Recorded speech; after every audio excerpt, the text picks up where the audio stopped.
The blitz flag is thrown.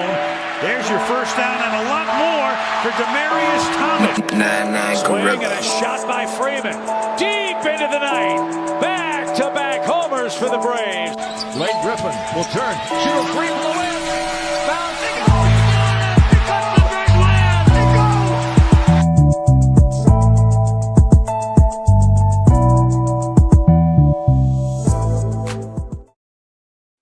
All right. Good evening. It's Tuesday. You know what that means? It's time for the number one sports podcast in the world. It's time for Sports4U. Live on YouTube. I'm John. Marketing Freeze will be here later on. And of course, Tuesday, it's a Cody Tuesday. Our brother Cody from Balls and Briefs in the building as we recap these one shiny moments in college basketball. We are officially 2 weeks away from the NFL draft. We're a week away from the NBA playoffs. Baseball's off and running. And so, not to talk about in the world of sports today. Cody, how'd your weekend go, brother? Man, it's I'm one of those weird people. I work on the weekends, so I do too sometimes. So I've been a little bit low key on the weekends, but trying to do all this catching up on sports and everything, and looking forward to stuff during the week. So it's been a eventful. Let's just say it's been eventful since Friday. Just if anybody that watches wrestling knows, the world has been taken by storm by my man, one Patrick McAfee. So don't worry. Tomorrow night on Sports4U Wrestling, we are covering that from the opening jump. That's tomorrow. Tomorrow's the last Sports4U Wrestling we do it before WrestleMania, because obviously we'll be trapped. Out of us. I'm gonna be traveling next Wednesday. Nessa's trapped. She's actually gonna be in Vegas next Tuesday. JoJo's getting there next Wednesday. Trail's getting there that Thursday. But so tomorrow we actually gonna go through the entire card, Saturday and Sunday. We're opening up with Mr. McAfee and how he wants to fix the business. And man, let me tell you right now, he's been cutting these promos on the McAfee show like this, like it's nobody's business. So I'm loving it. I'm gonna save more of my thoughts about it tomorrow. But anybody who has an issue with it, go pounce. But it's sports, man. It's where we're getting crossover, and yes.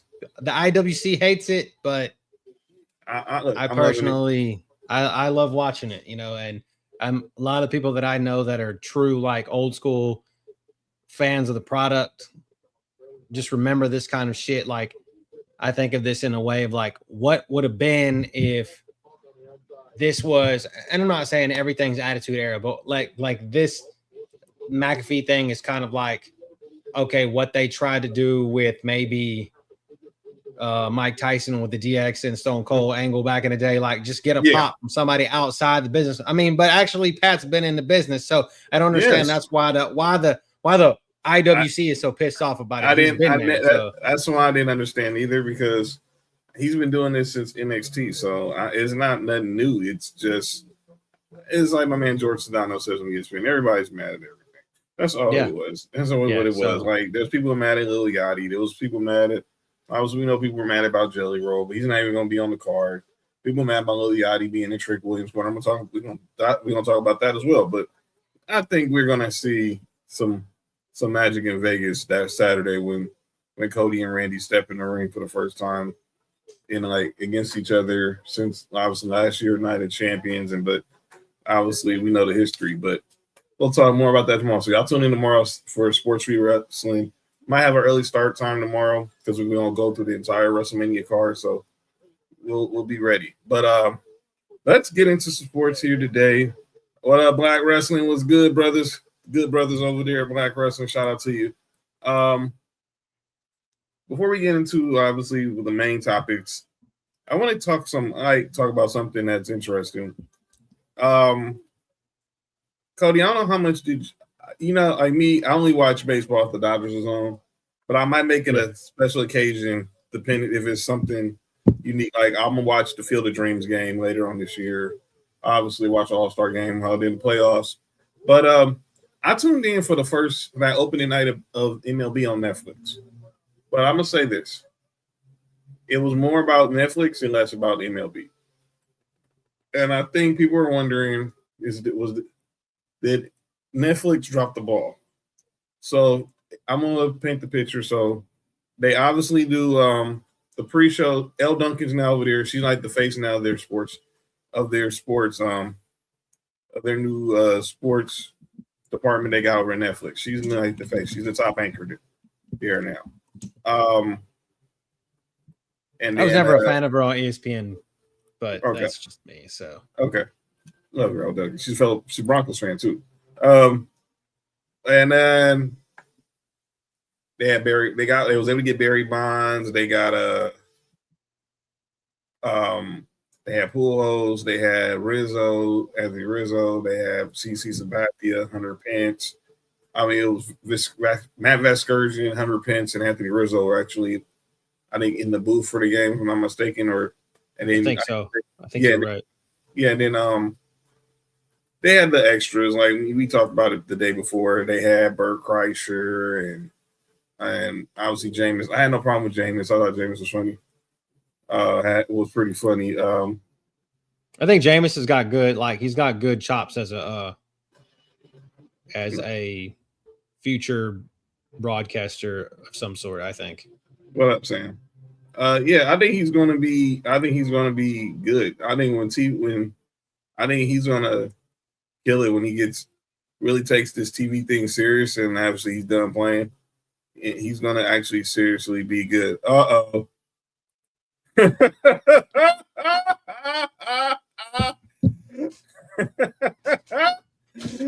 Just wait. You stay. Just don't go anywhere. Don't go nowhere. Just stay there. Stay here.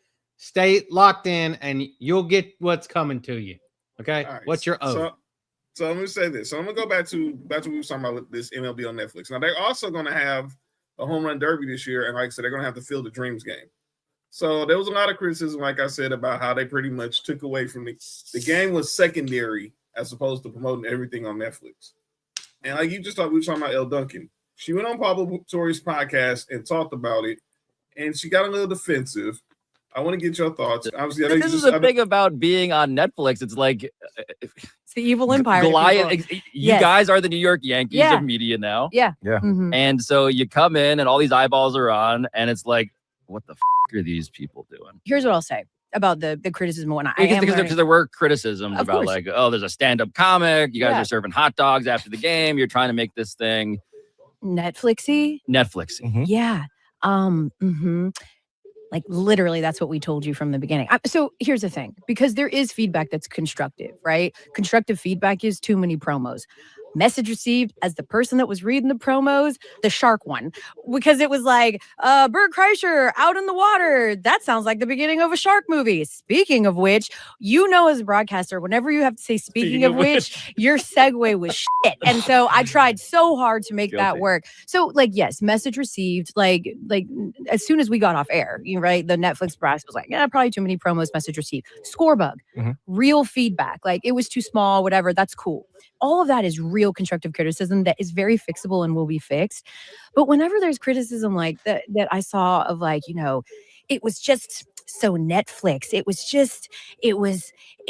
was not for baseball purists. Well, first of all, I come from a baseball purist mother who will watch 162 Braves games this year. She would have watched opening day if you would broadcast it on the fucking moon. All right. This was not for baseball purists. You'll watch it anywhere. This was for the baseball curious. And we told you that coming in. This is for and in fact, a lot of what Netflix is doing in the sports world is, yes, for the people that are always going to watch those sports, but also for the people that maybe tuned in to watch Love is Blind, saw the button for opening day on Netflix and thought, all right, I'll check it out. And so I just think listen, this is like going to a Mexican restaurant and then bitching that they don't have barbecue. They advertised as a Mexican restaurant. It's your fault that you somehow thought they were going to serve barbecue there. Netflix has made no qualms about who they are. We're going to eventize these things. We're going to pull people from the Netflix universe. That's what we're going to do. Yes, we could probably save some of the promos, but you're telling me that no sports network has ever had a comedian on before? There's dudes who make whole careers out of doing sports stuff like that. And I'm sorry if you didn't like Bert Kreischer. I'm sorry he took up 6 minutes of your 4-hour viewing experience. So I just think if you're asking us to stop being Netflixy, if you're asking us to stop using Jason Bateman or John Cena to explain ABS or any of these other huge movie stars that every other network would love to have on their broadcast, ultimately asking us not to be Netflix is just like not a thing that's gonna happen. So I got to delete my tweet about the cabs and the lean back. All right. What you think, Coaster? I mean, and obviously, look, we've been talking about this all year, how the streaming has been taking over sport, is really getting the sports world, because obviously we're now on like year 4 going to be on with Amazon and Thursday Night Football. NBA's now on Prime Video. MLB's got Friday night games on Apple. I mean, soccer is on Apple. Like MLS is on Apple. Right. And a lot of people felt she was being defensive. I personally thought she was explaining what it was. And I think everybody knew what it was, Tig, that Netflix, they over promote. I bring this up all the time. Terrell went to the Monday Night Raw debut on Netflix here at the Intuit Dome. It was not for the casuals. Now, the next week when they did Monday Night Raw in San Jose, it was just for the casuals. It wasn't for the diehards. Now, the next week, yo, shut up, Tig. Shut up.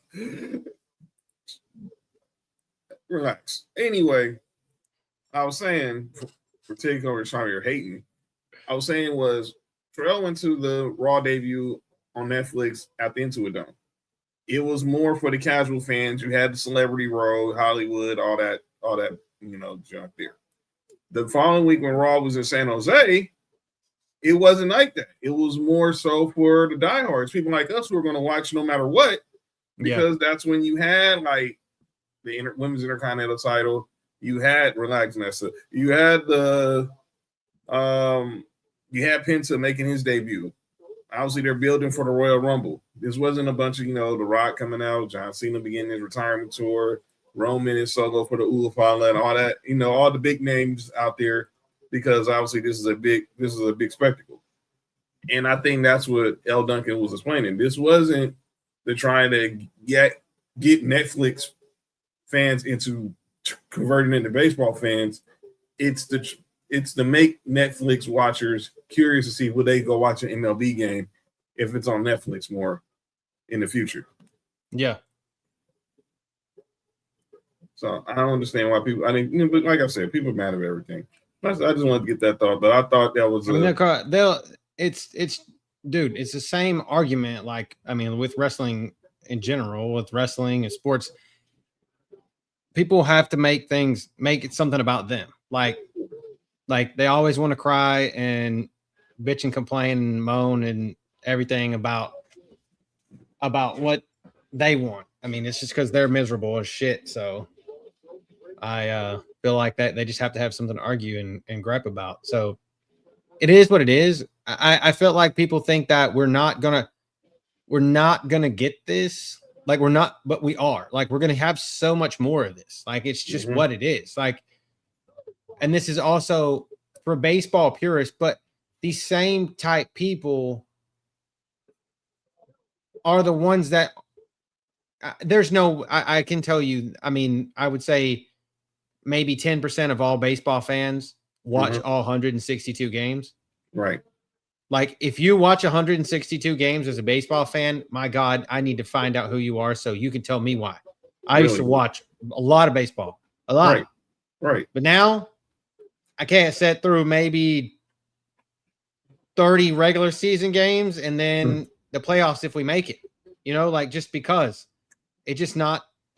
baseball is just not the same anymore. It's not as exciting. It's not the same as it was. So no shade to baseball players. They're great. They get paid a shit ton, but it doesn't keep my interest as much now as it did 20 years ago or even 25 years ago, when I was younger and used to play it and watch it all the time, but now it just doesn't. So I would personally rather watch UFL football where they're making 4.60 plus yard field goals and it looks goofy as shit out there than watch 162 baseball games. So I agree, because I think it's just, and that's why baseball's been trying their best to, do the add to with the pitch clock and the automatic strike zone and everything.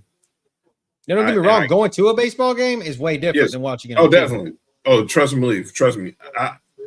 You ain't got to tell me. I'm going to Dodger. Me and Sophie going to some Dodger games this summer. So she's never been to a Dodger game. So this is going to be the first time taking her to a Dodger game. So it's going to – I went last year for Dodgers Yankees, and you'll never be the experience going to a baseball game. And I get the experience of going to Dodger Stadium. And I know what everyone brings up, the fights and all that other stuff. I mean, you can avoid that. That's all I ever see. All I ever see about Dodger Stadium is fights. So, I mean, that's certain people. I mean, not everybody's out there throwing down. A lot of people, we're there watching the game and enjoying a good time. Go have a Dodger dog, drink a soda, or is it hot? Is it hot? Like, is it? Yeah. Are the games hot there? If you're going during a day game, yes. I try to. I mean, I don't like going to the day game, especially when it's like the 105 starts where the sun is just beaming on the field. I like going to an afternoon, maybe 4:00 game, or so like I went to Sunday Night Baseball last year, or going to like an evening game, depending on if it's like a 6:00 start, because now the game's probably be over by 8 or 9. But I'll still go to a 7:00 game. Me and Fat, we went when the Dodgers played the Guardians. Me, Fat, and our other friend Jamie, we went to a first pitch was a 7-10 start. Me and Fat stayed until the end because it went into extra innings. So I'm trying to think about taking Kai to a day game like this year, like in the summertime when school's out, when she's got time. Right. And since I don't work during the middle of the week, so like a Tuesday or Wednesday when the Stros are playing somebody, and like, hey, here it is. Here's what baseball's like. You either like it or you don't. So yeah, you should go. Definitely, if you got baseball in your city, go during the summer. It is definitely an experience you don't want to miss. So shout out to all but they'll have, like I said, Netflix will host the Home Run Derby. They're gonna have the Field of Dreams game, so they'll have more chances to see if they can get it right on the broadcast side. Other news that broke during the week. This minor story, but we'll get to it. I need to know Fats baseball team so I can shit on them Guardian. too. Apparently, he's a Guardian. He's a Guardians fan. God, he still calls them the Indians, but Cleveland. I can get on board. That's the only team of all of his teams that I will actually give him any credit for having been a fan of. Yeah, Bears, Notre Dame football, Michigan basketball. He's a Clippers fan because he just obviously, but he grew up a Penny fan. Penny was his favorite player. So he was always a Penny fan. So Orlando, Phoenix. Is he from the Midwest? No, he's from here, Inglewood. The certain teams. Look, I've been knowing Fast since high school. Me, Fat, and Mark all went to high school together. And as long as I knew him, only thing I knew was he was knew all his squad. I knew he was a Penny fan when we was in high school, but that's how we ended up meeting, because we was talking trash about the Lakers and Suns on the bus. And I didn't probably know until we got older. We was going to school together in college. Going to community college together. That's when I found out he was a Bears fan, and I knew he was an Indians fan. I know he was an Indians fan because he always wore the Chief Wahoo hat. So, but he became a Clippers fan because obviously Chief Wahoo hat's one of the best looking baseball lids that's out there. Yeah, he still rocks it to this day. Sam, you got to where I was going to go with my next story. This story broke yesterday. Angel Reese is now a Atlanta Dream. She was traded yesterday in a trade with the Chicago Sky. Sent her and a second round pick swap to the ATL in exchange for 2 first round picks. Now, I don't know the whole questions in regards to how WNBA trades and the value of first round picks. But I'm wondering, and Candace, I see you there. Was 2 first round picks a little too much for Angel Reese? Now, I definitely see you giving up 1, maybe a second. She's gonna give you a double. She's gonna be a walking double. But if you're giving up 2 1s for someone who's gonna be the glue to a championship team and not the face of the franchise, I don't know. But like I said, I don't know how much do they value draft picks in the WNBA like they do in the NBA and the NFL. I know those picks are coveted a lot, but yeah, she's not like 1A on that team, right? No, who is? Who's the number one? I mean, Griner's on that team, right? Isn't Brittany Griner on that team? But she's more like she's like more down the road. I forget the girl. She won the 3-point contest. Sabali. I think that's her name. Oh, I think she's the best player. And then, yeah, but not. She's going to come in and probably be like the third option. But she's going to give you double doubles and points and rebounds. Yeah, Ryan. Yeah, Gray. Yeah. Angel Gray and Ryan Howard are their top 2 players. That's who the top 2 players are for the tournament. Okay. So, and then she said Tahino's the third scorer. So she's pretty much gonna be like the 4th or 5th option. So a lot of people say she's a female Draymond Green. That's a whole nother conversation. Oh, Alicia Gray. She went to South Carolina, right? She was like a first round pick, right? Yeah, Alicia Gray. She won the 3-point contest. Was it last year or the year before last? But her and Ryan Howard. Ryan Howard was the number 1 pick in the WNBA draft, if I'm not mistaken. But that's where Angel Reese in Chicago, it just didn't mesh.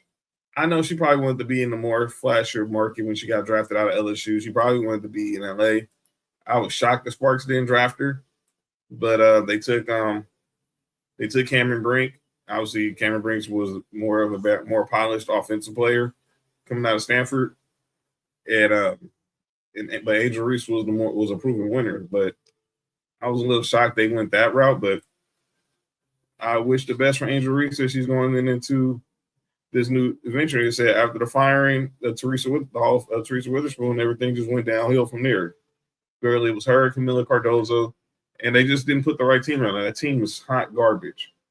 But she'll, like Candace said, her going to the ATL will be evolving. So they're a better overall team anyway, right? They had the third best record. They had the third best record in the WNBA last year. So and I'm sure like that team's probably and like I said, I don't know enough about draws, but like you think that they draw a bigger crowd in Atlanta than the Sky did in Chicago? Oh, definitely. And this is coming out, and this is crazy because the Sky they won a WNBA title like a few years ago. But yeah, they're going to definitely be she'll definitely be a bigger draw in the ATL with that culture, with that fan base than she could ever been in Chicago. We're going to talk some NBA, some NCAA tournament in a minute. We got some NFL mock drafts to talk about, but I want to get into this story as we're finishing with the tournament. I talked about it with Mark on Friday, but I want to get your thoughts on it. The NCAA is finalizing that they're going to expand the tournament to 76 games. I heard that. What the heck is this, Cody? 76. So we start with what? We started with 64. 64. We started with 64, right? Yeah. And then we added the first 4 at the play-in. So we added the first 4 and it got to 68. 68. Which still makes total sense. Like I'm okay with that because that gives teams that might make a Cinderella run a chance. Mm-hmm. But 76, dude, that's just okay. So that's all of the Big Ten, 3/4 of the Big East, the about 6 teams out of the SEC. Right. Here are a few of the Big 12, and then a bunch of at-large teams. Like it's just like it's pretty much letting everybody. It's pretty much what me and Mark was talking about that Friday. It's pretty much like basically letting everybody in the tournament without having to anybody that has a chance to beat anybody in the tournament, and then you're gonna still have a bunch of teams that are. How many teams are tournament eligible in the first place? 112 teams, probably 196, maybe 196, about 68 get in. So I'll say you want to say about 112, 120 teams probably are tournament eligible.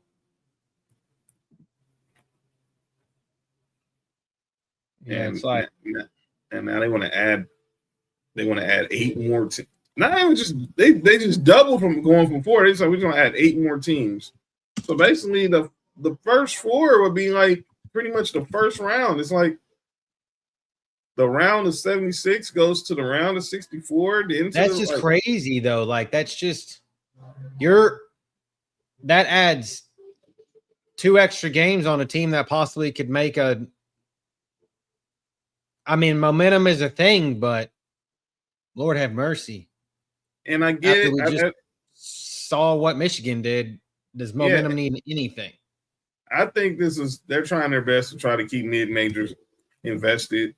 Obviously, the Cinderella, because a lot of people was wondering, has NIL and the portal took out the feel of having a Cinderella in the tournament? I personally didn't think it did.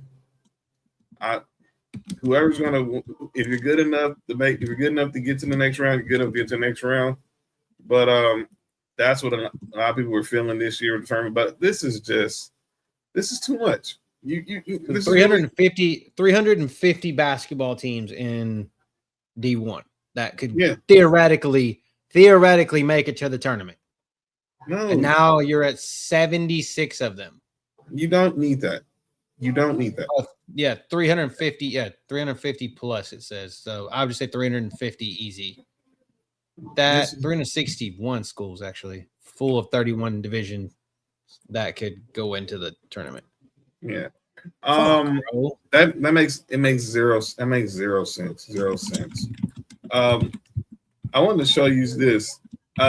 Me and Mark had this interesting debate, and he's been walking a little bit, and it will get 21%. Let's just say this. That's a 21%. 21% of the teams in college basketball are eligible for that tournament. Nope. No. That's too many. No can do. I'm sorry. That's an abomination. So I want to ask you this. So me and Mark had this little fun with the crowd. And this is something we can be doing. We might be discussing in the future. If you get my drift, Cody.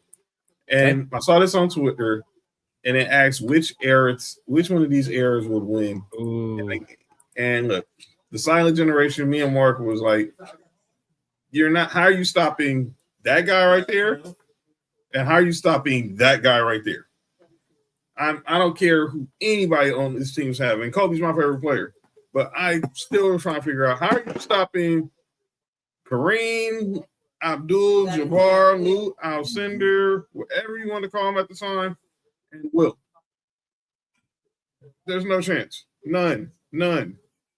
I like the baby boomer scene with Barkley and Olajuwon, Magic, MJ, Bird, of course the Gen X scene. I lived it.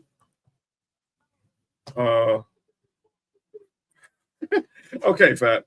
Just be easy right now, man. Be easy. We know you're on cloud 9. We got you in a minute.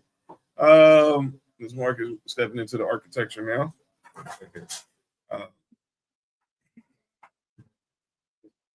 But I wanted to get your thoughts. Me and Mark clearly said the silent generation team was the winning team. What you think? What you think, Cody? Well, I mean, like you said, who's going to stop the 3 big men there? I mean, Bill and Kareem and Mr. 100 points. Only thing I could think of is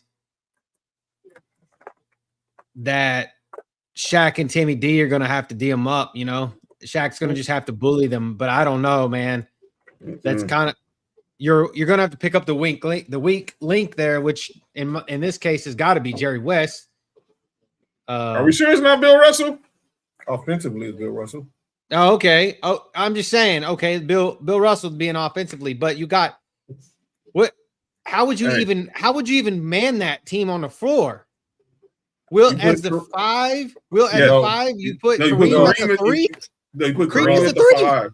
You put Kareem at the 5. Who played 3? He's the most athletic one out of the big. You put Kareem at the 5. You put Bill Russell at the 4. You put Will at the 3.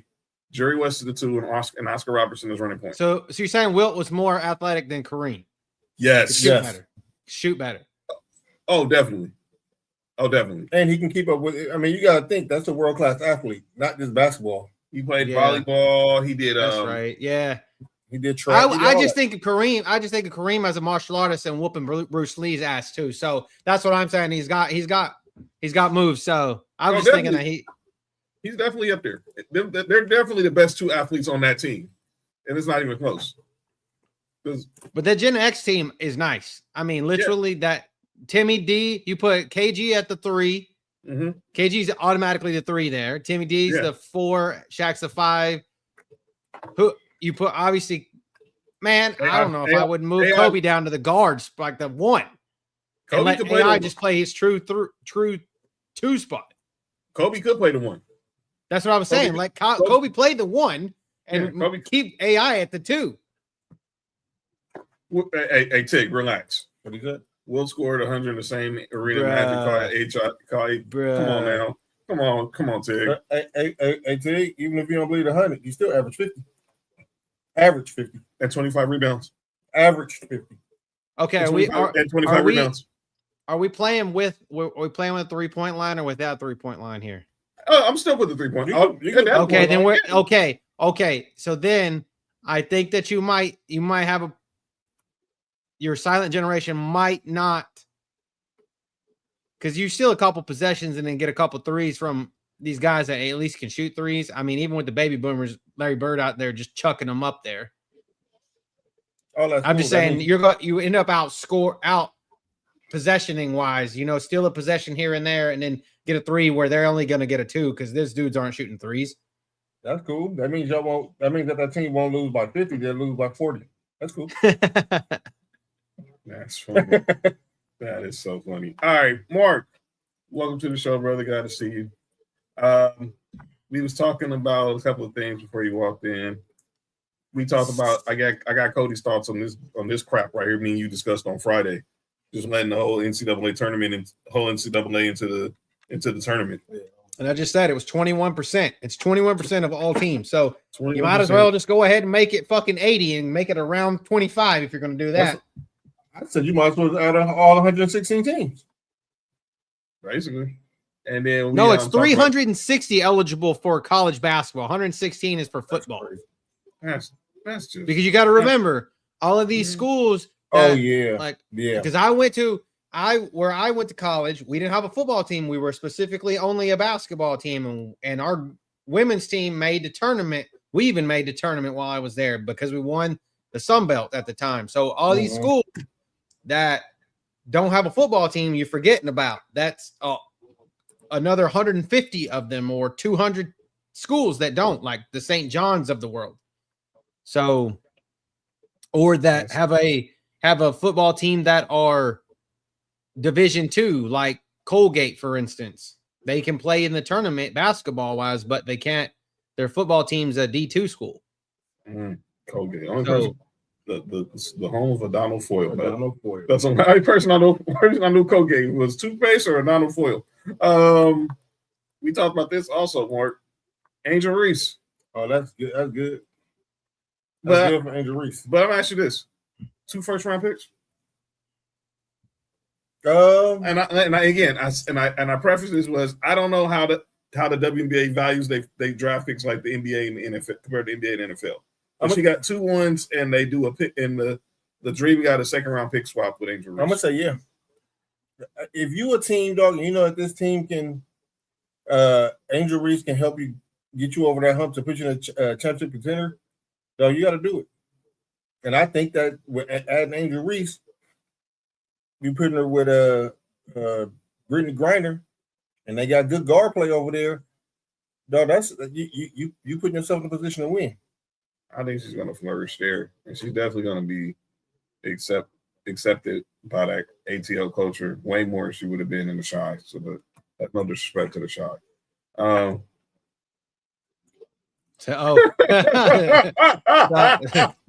That's right, Tig, but that's hilarious.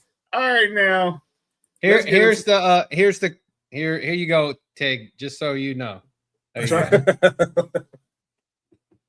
send that to McAfee. He's gonna need that. He's gonna need one of them next week when he's in Vegas. Sam, what up with it? What up, Sam? Let's get to some more stories. All right, now let's go ahead and get into y'all want to go NBA or I want to go get the college stuff out the way? College stuff because somebody's waiting on the apology. Oh yeah, he's here. All right, so let's go. All right, let's talk some college basketball. Congratulations. I'll be right back. Yeah. All right. Yeah, we got. Yeah, Cody has something in store for the show. But yeah, let's go ahead, Mark. We have a new women's college basketball champion. The UCLA Lady Bruins get their first national title in school history. Lauren Betts was the most outstanding player. Corey Close, longest coach to have the wait till she get her first national title, waiting 15 years as the coach of UCLA. And now, obviously, coming based off what happened last year with them getting rolled by UConn in the Final Four, they came back together. They brought a team. They brought some players out of the portal. And now they are national champions. And I'm going to say this. We picked Friday, me and you picked UCLA to beat South Carolina. But I didn't see that. I wasn't expecting that. And I'm not saying, I'm not going to act like I'm a women's college basketball expert, but I know coming off what I saw from South Carolina Friday, I knew they would lose, but I thought it would have been more of a tougher contest. But then UCLA just looked it. It was a bigger team. I was surprised too, but then I went back and looked at the last time UCLA played South Carolina, which was at the beginning of the previous season, not this season before. Not this season, but season before. They blew South Carolina out that game too. Small world. Yeah. So again, we picked UCLA, man. Congratulations to the Lady Bruins, man. I hope y'all got A-clap that night. You know what I'm saying? By the way, they're at the Lakers game tonight. They're going to be honored in the first quarter. They're trying to get A-clap at the Lakers game? Yo, you good?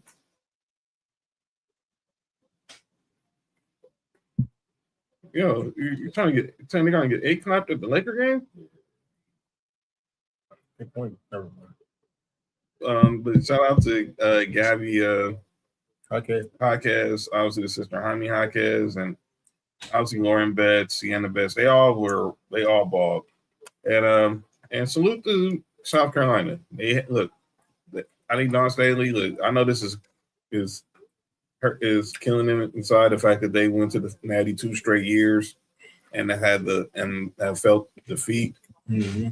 But I think they're gonna eventually have to get. They might have to go in the portal. They are. I think they'll go this year and get a portal. Listen, I think Albie Crooks is going to one of the USC schools. Mm-hmm.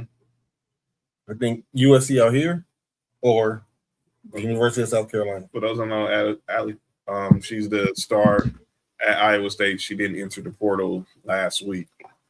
And yeah, they had it. And obviously teams with the portals now open, teams are going to be looking to see who can they try to pry to their university for this coming up season.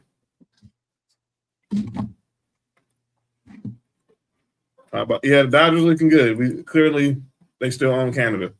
So they're still on Canada. Oh boy. Here we go. So the next thing we want to talk about is the national champions on the men's side. So we need to get this out the way. The Michigan Wolverines, they win their first title since 1989. The Fab Five was there on Saturday when they steamrolled Arizona, and they win last night over UConn. Dominant. It was a tough game, physical game. Obviously the 3-point shot wasn't falling, but in the second half, but they got it done. But at this time, we have our guy Cody here, and he has a statement he wants to make to a certain listener. So what we're going to do is we're going to let Cody have this moment to himself. Cody, take it away, brother. So I have a formal written statement to one Mr. Fat. Sir. Okay. I, Cody Worthington, dear Michigan fans, including Mr. Fat, I, Cody Worthington, would like to formally apologize for picking against the Michigan Wolverines in the men's NCAA tournament. In hindsight, I underestimated your team's resilience, talent, and determination on the court. My decision not only reflected a lapse in judgment, but also failed to recognize the spirit and excellence that the Wolverines bring to every game. I sincerely regret my choice and the doubt it implied. I have learned from this experience and will carry renewed respect for the Wolverines program moving forward. Congratulations on proving me wrong in the best possible way. Respectfully, Cody Worthington. Oh, you know what? My God. Fuck that. Fuck that shit. Fuck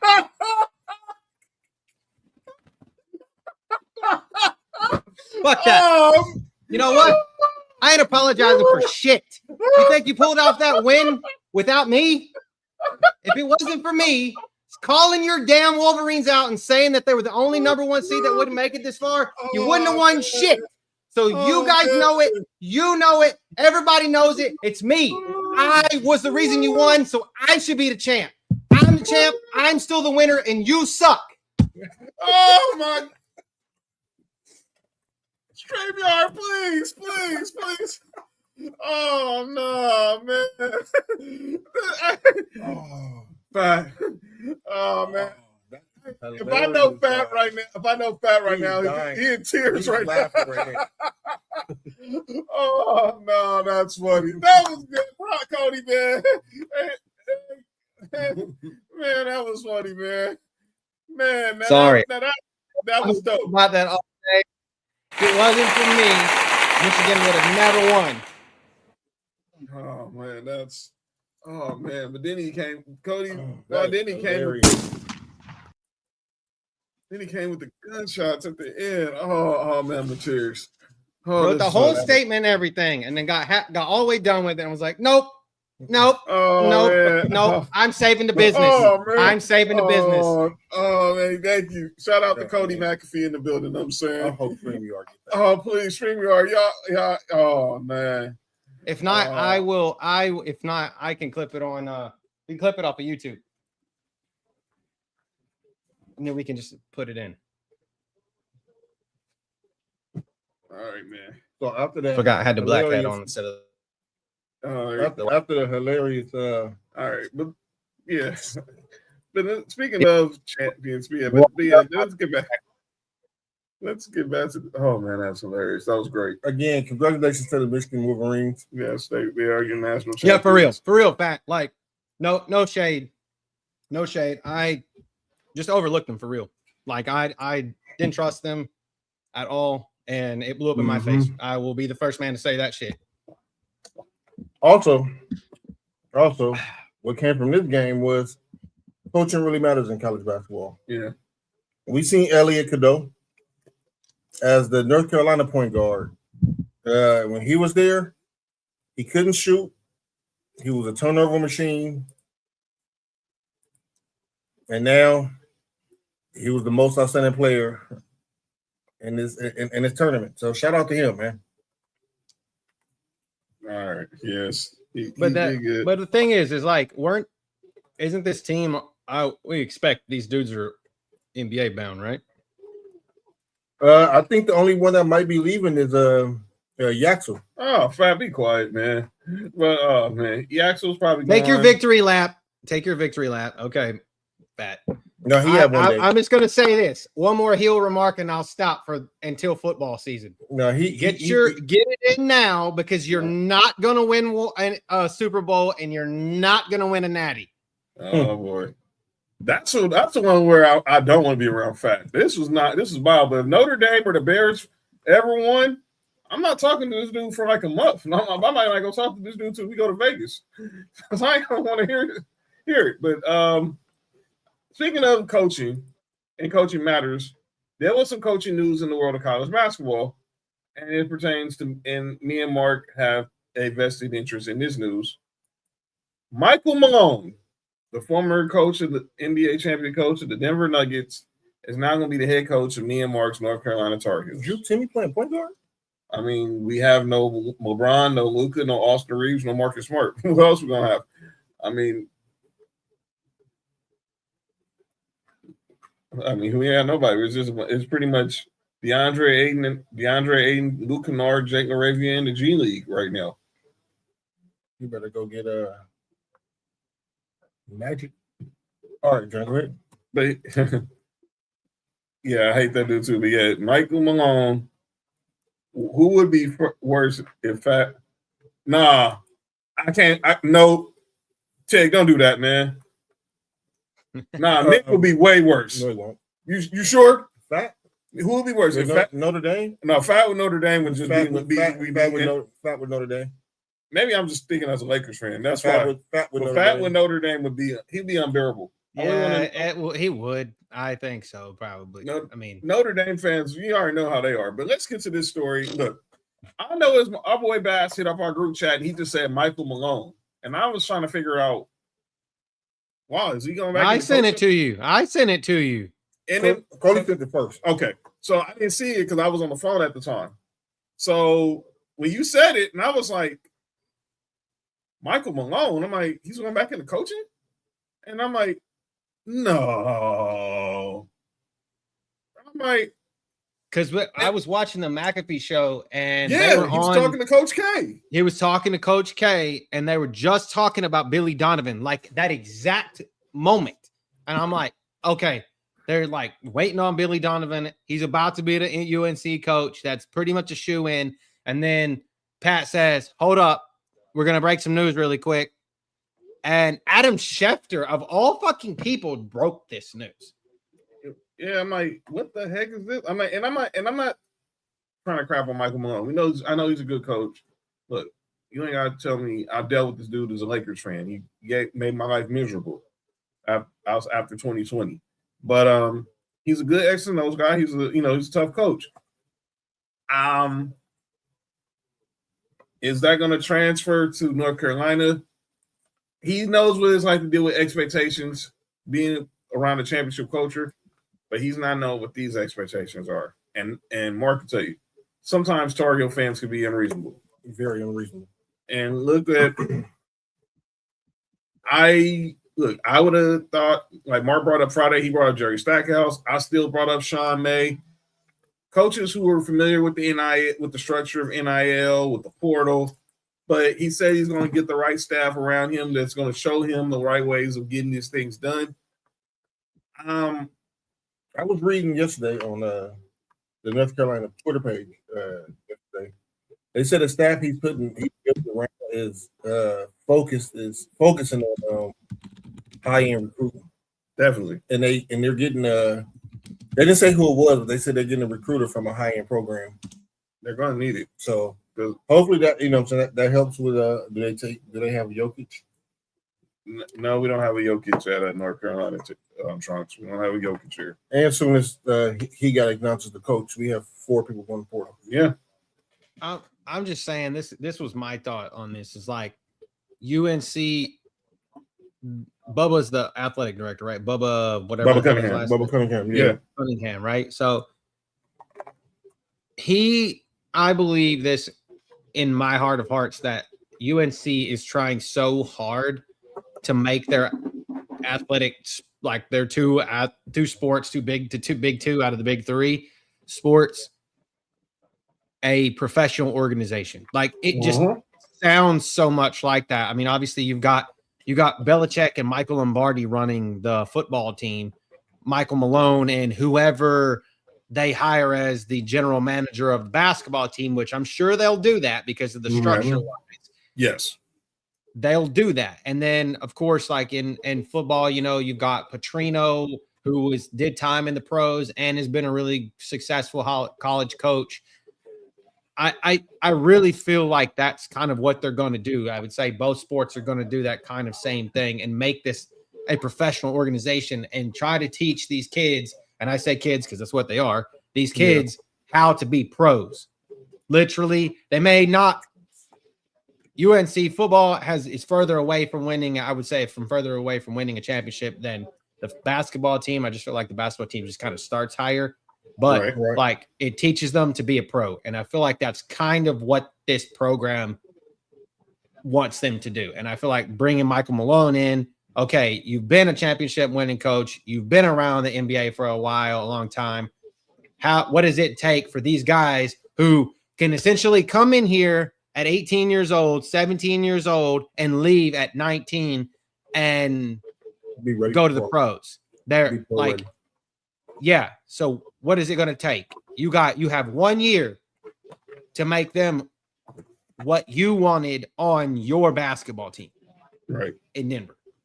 So I kind of feel like, to me, that's what makes the most sense. And maybe that's just me trying to justify this hiring, but that's the only way that I can. What was your reaction? I wasn't sure if I liked it at first. That's where I was too. I was maybe kind of taking somebody who have more college experience and understand these kids want to get to the league, but it's a difference between college basketball and NBA. Mm-hmm. It's played different. It's a different pace. It's taught different. Everything is different about it. So I was kind of hoping that if we had somebody, they would have had some kind of college experience, like we were talking about Billy Donovan. But I mean, through, he's a good coach. I just hope that he has all the people around him that can help him translate this to the college. Yes, Dusty did. Okay, God damn it. Yes, Dusty May was a good coach. That's why North Carolina was going after him. But unfortunately, I knew that was pie. I knew that was pie in the sky. I was with Mark the same way. I thought more of a college coach. Look, we all saw the names that was out there when we fired Hubert Davis. Everybody knew North Carolina was going big game hunting. Yeah, but we know they were going big game hunting. They were going to try to maybe go with Rick Pitino. He got a new contract with St. John's. Tommy Lloyd, new contract from Arizona. I didn't think Dusty May was ever was never a realistic possibility. He's not leaving Ann Arbor. Some people thought the Iowa coach, some said the Florida coach. I said the whole time, Billy Donovan is sitting right there. The Bulls ended up that same day blowing out their whole front office. GM gone. VP of basketball operations gone. What up, JoJo? Only person there left is Billy Donovan. Hey, JoJo. Only person left there is Billy Donovan. What was the rush? I get it because of the portal. But if you knew there could have been, I don't know who Bubba Cunningham was. How did they come to the conclusion with Michael Malone? And again, What's up, Bella? What up, Bella? I'm down to give him the benefit of the doubt because I know what a good coach he is. I would have preferred someone with a little more college experience. Michael Malone hasn't coached college basketball in 25 years. He was an assistant, I think, he said it was an assistant at the University of Manhattan. But this is a totally different world from University of Manhattan. This is Chapel Hill. And what he was saying in his press conference, I was listening today while I was on my way from picking up Sophie from the Y. A lot of the former players, I don't know which former players exactly was in his office, we're saying, things at UNC have not felt like the same. So pretty much I'll put it like this. I know that's code for it. Things weren't the same, hadn't been the same since Roy Williams retired. It won't be. It's not going to be. It was never going to be. It will never will be. It was the same when Dean Smith retired. As North Carolina fans, we have to stop comparing whoever it is to Roy Williams. Or Dean Smith. Well, I'm not going to even go Dean Smith. I know, but but somebody's going to go there. But you're right. But we have to stop comparing what Roy Williams did to whoever we hire. That's always going to be a recipe for failure. It's the same argument I would think like that Alabama fans need to do with Kalen DeBoer and Saban. Yeah. I mean, I saw that this kind of the same argument. Like I saw this today, like again on the Pat McAfee show, they were tooting the horn of the Big Ten, right? The Big Ten. The Big Ten's won 3 or 4 consecutive college football playoff games against the SEC. They're the last three national champions have been the Big Ten or whatever, but and like 4 of the 3 games that they had won were against Alabama, and they were against Kalen DeBoer's Alabama teams, not against Nick Saban's Alabama team. So like the same argument, like these aren't the same teams that they were under legendary head coaches. They're not. It's just the same colors on the jersey, right? These aren't the same teams. They're not prepared the same. They're not done the same. So stop fucking comparing them. Yeah. We dealt that out here after Pete Carroll left to go back to the NFL, and I know a lot of USC fans, and they was trying to find the next peak. That's why they kept going back to Lane. They would go to Sark. They weren't going out there trying to find the next best coach. They was going there trying to recreate something that you just couldn't recreate at that time. That was a moment in time. That was a moment in time you cannot recreate. Cody, me and you talk wrestling all the time. There's people who want to recreate the black and gold era in NXT. That's never going to happen. That's never going to happen. They recreated Undertaker. Stop it. Oh, but we're gonna. But you can't recreate. Like even with the Lakers. Even though we got LeBron, we can't. Even it's not Kobe. It's not Kobe. It's not Even with Shaq and Kobe, it wasn't Showtime. It wasn't Magic and Kareem. Yeah. Even the Bulls been going through this, trying to, even with D Rose, trying to find, still living in the ghost of 23. You can't have that. You can't keep trying to do that. And every dynasty goes through this where they feel like they're one move away from getting back to being at that prestige, but really it's more 4, 5, 6 moves away from being back in that prestige. It's just kind of like you have to go out and no, not saying this in a bad way, but out with the old and in with the new, and just embrace the new and move on with your life, because you're never going to be that same. It's never going to look the same. Even if you do win 6 titles in a row or 5 titles in a row or whatever it is, you do 3-peats here and 3-peats there. It's not the same team. It's never going to be the same team. You can still love that team that was great back in the day, but it's not the same. And it's not the same team. It's just never going to be the same team. Never will. And that's how you set whoever it is up for failure, by comparing them to who you have as a high level. You know what I'm saying? Because your standard, they're never going to meet your standard. It's just not going to be. So you're going to have to move your standard aside and give that person a chance. And if they suck, they suck. Move them. They'll move out, on. And then the next guy will come in, and you'll have a chance. Like, unless you just know for a fact they're a lame duck from going in, which I would say 9 times out of 10 you can kind of. Like, and for me, like for the Texans, David Culley, we knew he was a lame duck. We knew he was a lame duck. He was just going to be a lame duck coach. That's just how he was. We didn't think Lovey was going to be a lame duck, but he ended up being a lame duck too. So, yeah, shout out to Domingo. Saw him at Monday Night Raw last night, and sitting on the same row with Bun B. So shout out. Speaking of coaches, I'm glad Cody's here for this. We're not done with this topic. Oh, we're not done with this topic. Y'all thought me and Mark went scorched turf on Friday. Oh, we were not done talking about Geno Crybaby Auremma. Oh, God. No, we're not done with this, bro. So this, y'all remember what happened Friday. Geno Auremma. Geno in his 80s? 70s, in the 70s. He obviously had this yelling situation with Dawn Staley, because apparently he didn't shake her hand post-game. He only shook pre-game. Which he did. And it was crap. And then, he kind of went off on how she was getting favorable calls during his in-game interview with Holly Rowe. Wait, John. Stop right there. Did you see that play where he was talking about where the girl jersey got ripped? Yeah, her teammate ripped it. No, she ripped it herself. Right. What is this man talking about? Oh, Trunks, you didn't see the story. So let me rewind to Friday, Trunks. So we all know South Carolina defeats. Pull Geno down, because we can't see y'all. Okay, good. Here I go. Yeah, don't ever put Geno up on the screen anymore. There you go. Okay, cool. So here's the deal. So for those who don't know the story, Geno Auremma, South Carolina beat UConn in the women's Final Four on Friday. Geno Auremma's walking down, it seemed like, and him and Dawn Staley have some words. And eventually the words did not look like it was very hostile. Come to find out, we just said, he claims that Dawn Staley didn't shake his hand pregame, which was false. He only shook her staff's hand.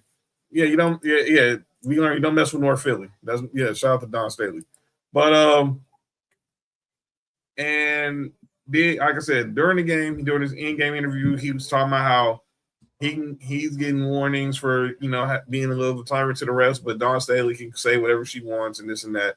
And then when the game was ending, Geno just walks off the court. He pulled the Pistons against the Bulls like a female and walked, no disrespect to ladies, but like a little kid, and and took his ball and went home.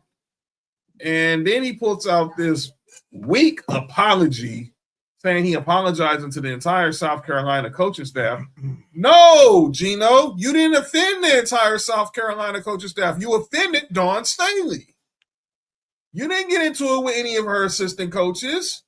You got into it with her, and you tried to undermine her. And she had to keep answering questions about this because of your weak statement. The fact she's saying that she's getting 800 calls and texts about what Geno said and this and that. And I got to give Dawn Staley credit, because after South Carolina took that beat down, she kept the main thing. This is supposed to be about UCLA right now. They're the champs. We lost. I'm not trying to talk about Geno. Now her and Geno did have some exchange. I ain't showing those statements. We know who was in the wrong. Y'all saw it with your own two eyes. We saw who was in the wrong. And this ain't no surprise when it comes to this man. Trunks.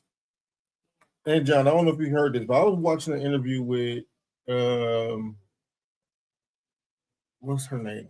That be doing the women's games. She was Andrea Carter. Oh, Janae, and I don't know if she was talking to Candace Parker or they were watching Candace Parker have another interview. But what Janae was saying was the way Don Staley is building up South Carolina program is built up like Tennessee, how Pat Summitt had Tennessee. Yes. And we know Pat Summitt and Geno beef with each other. And they saying that the beef is coming out because he sees that similarity in her. Pretty much. And I'm gonna say this: RIP to Pat Summitt. And fuck Geno. It's Pat. We team Pat Summitt over here. All day. All Nation, y'all know what it is. And Rebecca what made it even worse for me, you had even Rebecca Lobo, one of your greatest players that you ever coached, pretty much say you were in the wrong. That'll tell you right there. But like I said, Dawn Staley handled it with grace. She handled it like a G, North Philly, and moved on. And now she got to focus on trying to rebuild this program. She handled it like an auntie would. Pretty much, which she is, which she really is. She's trying to focus on how can we not get back here and lose another year. They've now been to the national championship 2 straight years and have gotten and it's been one-sided losses. And this is a woman who's won 3 national championships as a coach. She's a Hall of Famer. She's led Team USA. She's pretty much a role model for these young girls out here, especially those who watch Dawn Staley growing up playing basketball at Virginia, playing in the WNBA with the Charlotte Sting and the Houston Comets. Shout out to you, Cody. And obviously coaching at Temple. She coached now coaching in South Carolina. Female JV. Yeah, if I never seen any highlights of Dawn Staley, go do your homework. She was really that girl when she was doing her thing in the WNBA in the 90s and the 2000s. So this was a bad look for Geno as per usual, but this ain't no surprise. Whenever he gets embarrassed, he wants to take his ball and go home. He's a good winner, but a sore loser. Yeah, this is part of his legacy. As far as it's not you coaching the Maya Moores, the Tarasis, and the Sue Birds and all that's all gravy and all. But when it comes to you losing, you lose like you can't take losing well. And you notice every time they enter the Final Four undefeated, they lose. Mississippi State, Notre Dame, and now South Carolina. South Carolina loss was just the worst because the Mississippi State game was at the buzzer.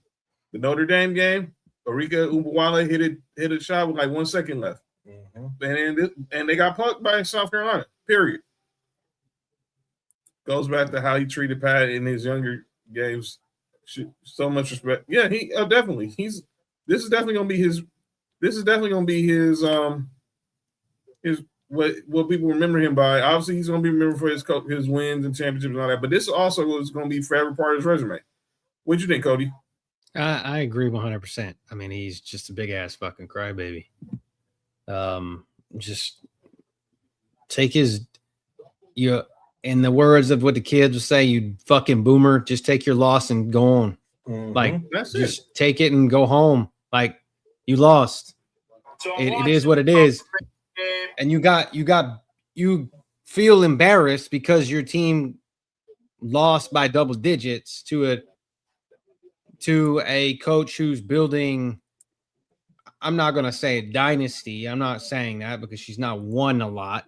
I mean, she gets so far and then she kind of chokes a little bit, but I'm saying has a dynastic run with her college, right? Like she's building a program and it's one of the programs that a powerhouse program, and you're afraid of that. Just be honest, untuck your balls from between your legs and just be honest that you're scared of South Carolina and you got beat by South Carolina and you just cried about it. That's just what it is. He just feels sorry. I don't know. It's crazy. Yeah, it is. enough of this topic. No, she gets so. I'm just saying, like she gets so far in like she loses. That's what I'm saying. But she's building a program. She's building a program. But that's what That's what we're looking for. She's won championships. Yeah, that's what I'm saying. But like recently, she's getting there, and she's running into what seems to be 2 brick walls the last 2 years. Just 2 brick walls, and she can't break through the brick walls. And I'm not saying that's her fault. This is about Geno being a bitch. That not about Dawn losing. This is about him seeing that his empire is. Right, Candace? No, some bigs. Okay. Candace, I just said, I don't know if you heard, but I think that Audi Crooks, the big from Iowa State, she'll fit perfectly with that squad. I think she's going to either one of the USC schools, either out here USC or South Carolina. Definitely keep your eye on that. Going to get cooked by Audi Crooks. Mm-hmm. By the way, I just saw on Twitter, Lane Kiffin had a reunion with Jamarcus Russell. Obviously, now that Lane's at LSU, him and Jamarcus Russell had a reunion with Jamarcus Russell. Let's get to some more topics to talk about. Let's go to the NBA, then we're going to go to the NFL. We got a couple of mock drafts to talk about. I need Nick. I need to talk to Nick about something. He'll be here in this Mendoza stuff. I need to hear his opinion. Yeah, well, they should be on the way. He's checking on Nico right now, so he'll be here in a little bit. The Basketball Hall of Fame was announced on Saturday, and here is the class of the 2028 Naismith Memorial Hall of Fame, 2026. Here we go. Here we go. That's your name. All right. So here's the class.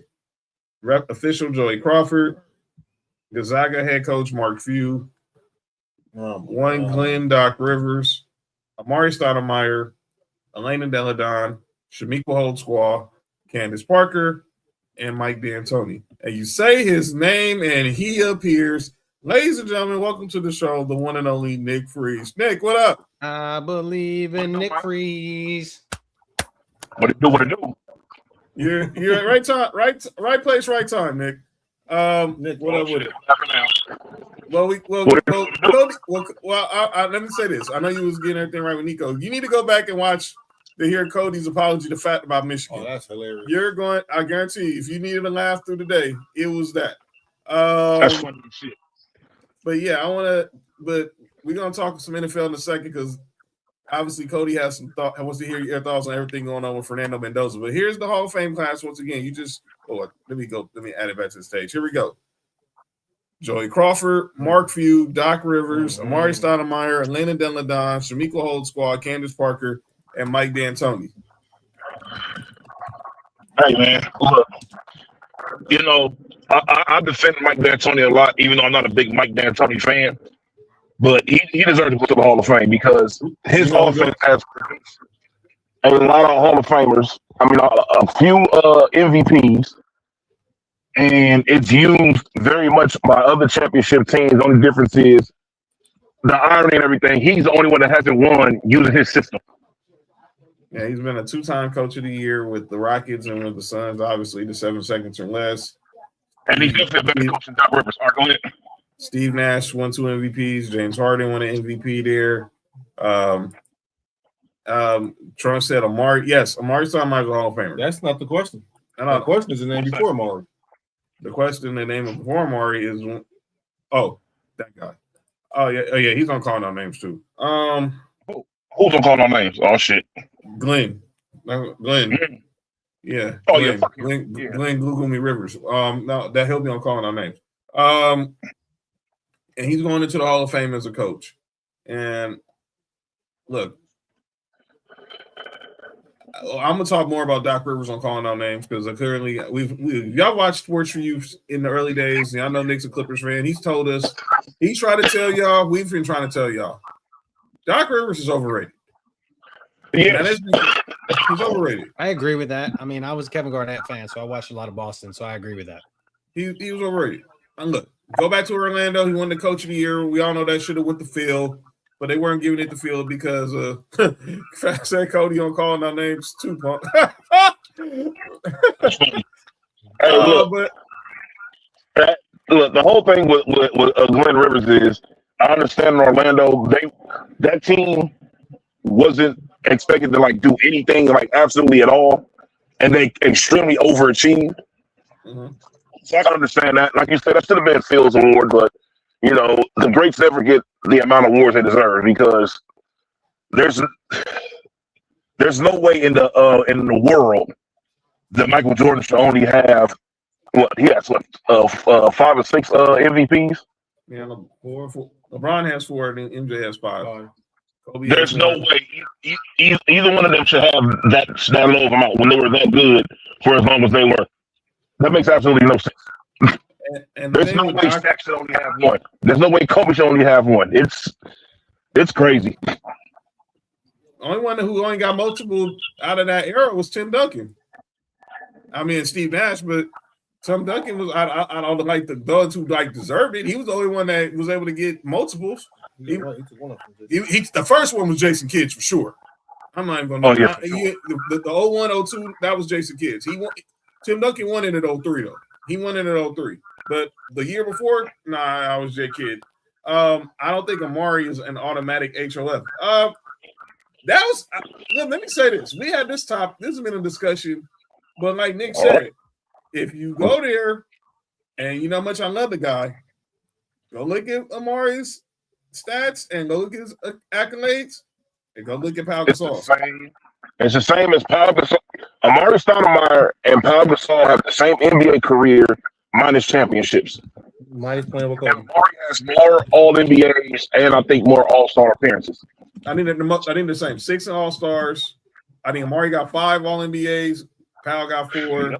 Both were rookie of the years. Mm-hmm. But just like Amari got 2 rings. I mean, Pau got 2 rings. Amari don't. But like this, if you go based off coming out of the better player, we all knew the better player, even when healthy, was Amari Stoudemire. It wasn't even close. And I love Pau, but Amari Stoudemire. Yeah. Amari Stoudemire. Tim Duncan said no question about MVPs. I am questioning because the first one he didn't deserve, Fat. That was Jason Kidd. I'm gonna say it. I didn't say he even deserved the second one, but the first one for sure should have went to Jason Kidd. But I'll leave that alone. That's what Shaq said. Shaq said that was the year when we played. Whatever year we played that week, whatever year the Nets played the Lakers, that was 02. Yeah, he said I'm playing a real MVP in the finals. They are identical fucking players. I did not know that in a roundabout. I mean, I watched Amari a lot when he was with Phoenix, right? But they were fucking identical players. Like I'm looking at their regular season, they were 14-14 against one another. Amari is 6-4. He's 6-4 against Pau Gasol in the playoffs, and basically it's just 400 games difference. That's a lot of that. And a lot of that was because Stat was injured a lot. That was them. Yeah. Look, even when he went to the Knicks, his knees were already shot when he went to the Knicks. Went to the Knicks. And his eyes were getting bad too. You know, like that's when he started wearing shit.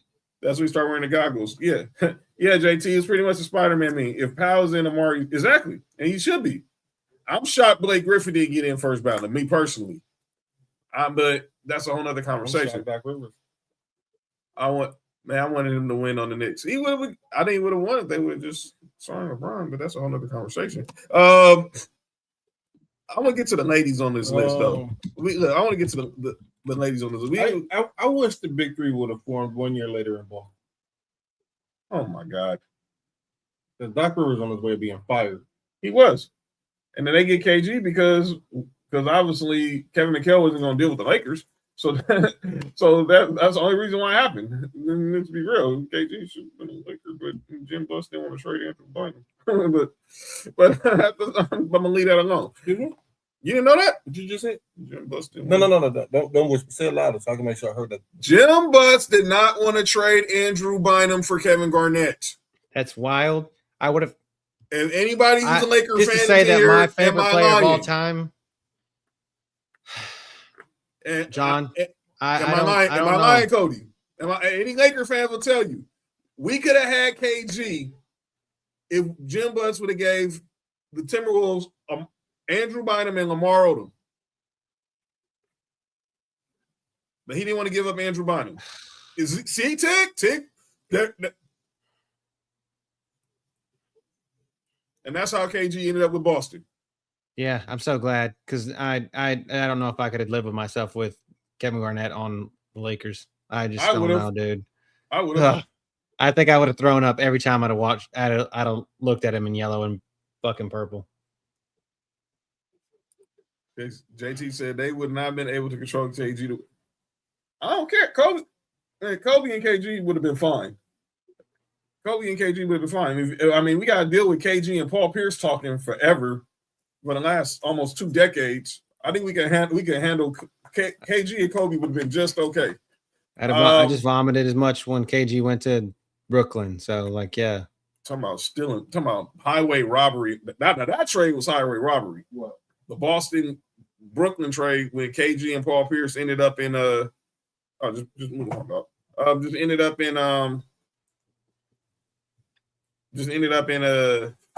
in Brooklyn, and Boston got all them picks, which ended up turning into Jason Tatum and Jaylen Brown, and Zach, it wasn't nothing to control around KG. He would have been all right. He would have been good. He would have been good with the Lakers. But I want to talk about the coaches. Mark Few, he was a good coach at Gonzaga, just still never won. We already talked about Doc Rivers. We talked about D'Antoni. But I want to talk about these ladies. I'm gonna start. Let's start with these ladies. Elena Deladon was a walking bucket. Whether it was when she was originally at UConn, but she transferred to Delaware when she was with the Mystics. I think she was with the Sky first before she ended up going back to the Mystics. She was drafted at the Sky, right? She was drafted with the Sky, and then she traded the Mystics, and obviously she went back to help take care of her sister. She was a walking bucket. I mean, right. Walking bucket. Nick? Yes. I said what you said, right? I was agreeing with what you said. Right? Yeah. Yo, you good, Nick? Yo, Nick, you good? What? Nick, what's wrong with your boy, man? All right. They were picking out drapes and carpets, man. Come on. Y'all insane.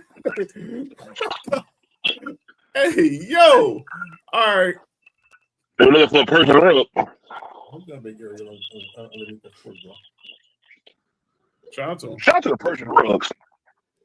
Not the Persian rug. She lies like a Persian rug. They got a new DeAndre Ayton. Hey, Sam, you all right? Nah, man. That's Mark Williams. That's the one that the Lakers supposed to get? Yeah. Damn, he went to another team and Dalton Connect still not playing. This is crazy. Yeah. Rob Pelinka, yeah.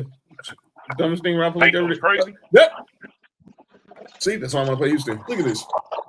That's why I want to play Houston. Even without Luka and Australia, I think we can beat Houston. This Houston team is trash. John. Yo. I understand what you're saying, but if y'all got to play them in a 7-game series, they got too much talent for y'all. And I'll still take my chances with LeBron over KD because clearly I don't trust nobody else on that Houston team. I mean, besides Thompson, I don't trust nobody else. We don't got to that Thompson level. I mean, I ain't say they were better. Google go crazy against DeAndre Ayton. I still think they'll lose. He went crazy last year against Golden State and they lost. That's Golden State. You talking about the Lakers? Man, he still lose. I still don't trust him. But talk about Shamika Holdsquaw. She holds balls. Shamika, don't disrespect her. Shamika Holdsquaw. First of all, how the heck is she just now barely getting in the Hall of Fame? Number one. Hold on. Hey, T, the Brooklyn trade is way worse. At least we got niggas that were good at the time. They got a bunch of old niggas to sell tickets. The Brooklyn trade was worse than the Clippers this year. No, the Brooklyn trade was worse because they got 2 all-stars out of this. 2 stars. Yeah. Brooklyn would have had Jason Tatum and Jaylen Brown had they just stand back now, because they would have still been trash. And nobody knew SGA was going to be this good. Nobody. You knew that all the motherfuckers from Boston was old as fuck.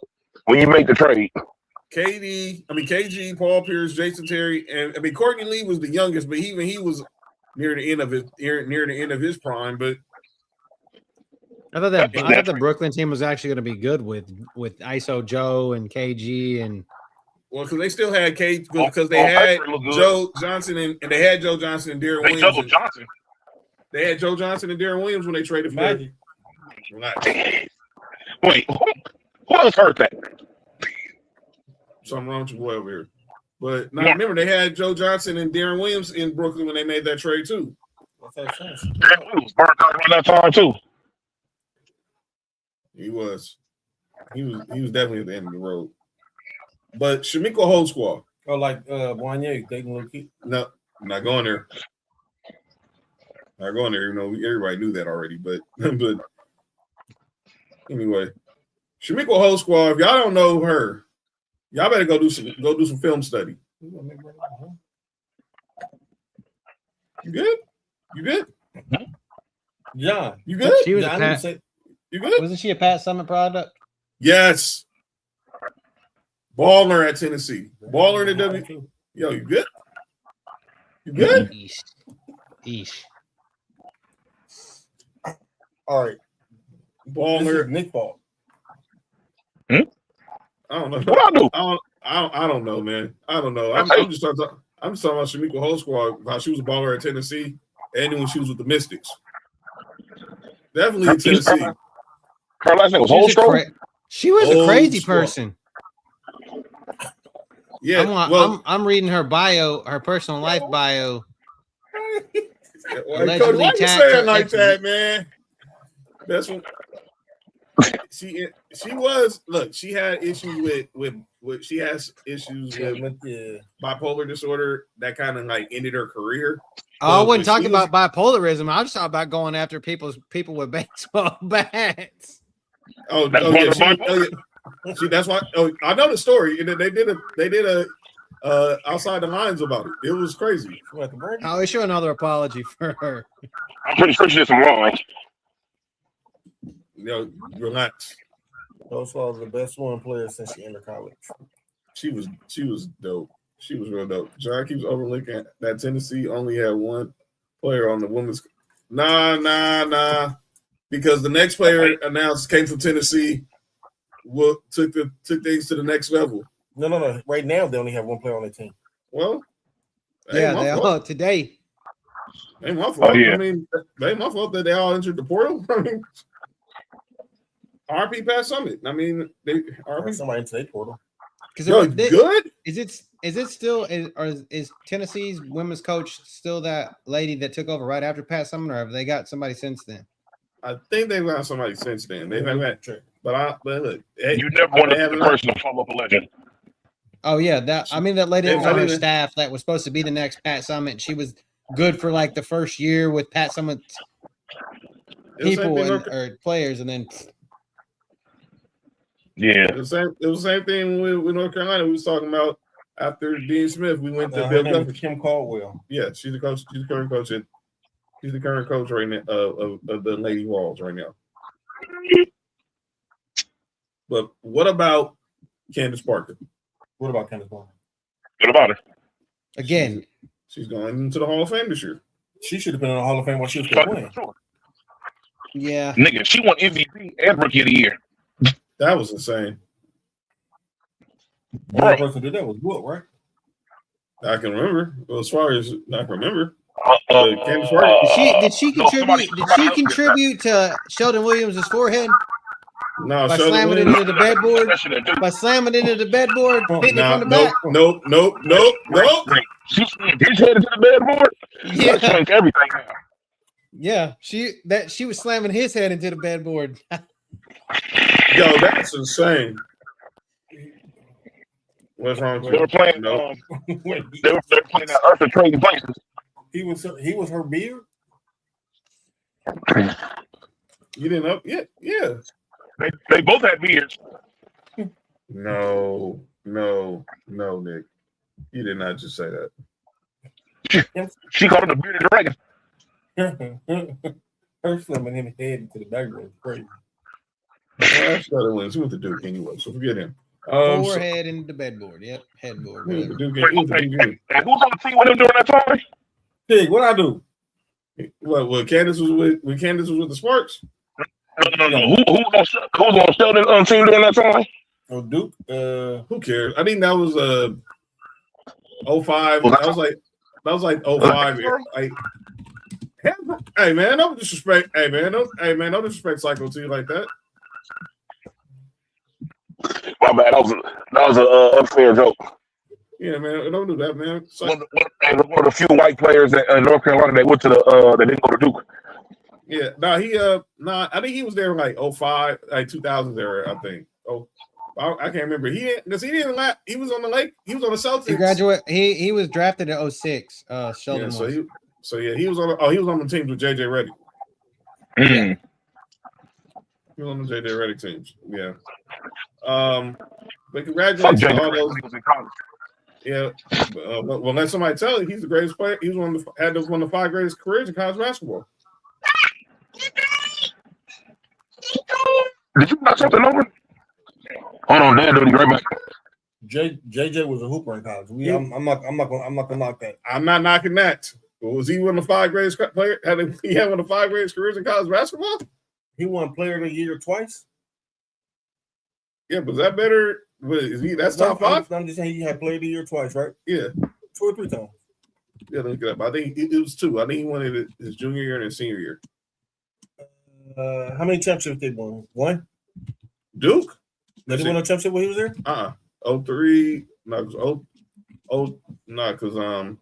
Syracuse won in 03. Yeah, UConn won in 04. We won in 05. Florida won in 06. No, he didn't win again. Yeah, they never won one. He was there 4 years. Yeah. He was there 4 years. He was there 4 years. He won 2 Player of the Years. He was first team All-American all 4 years, right? Man, look, JJ Redick was a baller, man, but I don't know if I'm saying if he was on the top 5. No, it was first team All-American twice. Twice? Yeah. Player of the Year once. ACC Player of the Year twice. Yeah. He was he was all freshman and the Wooden Award.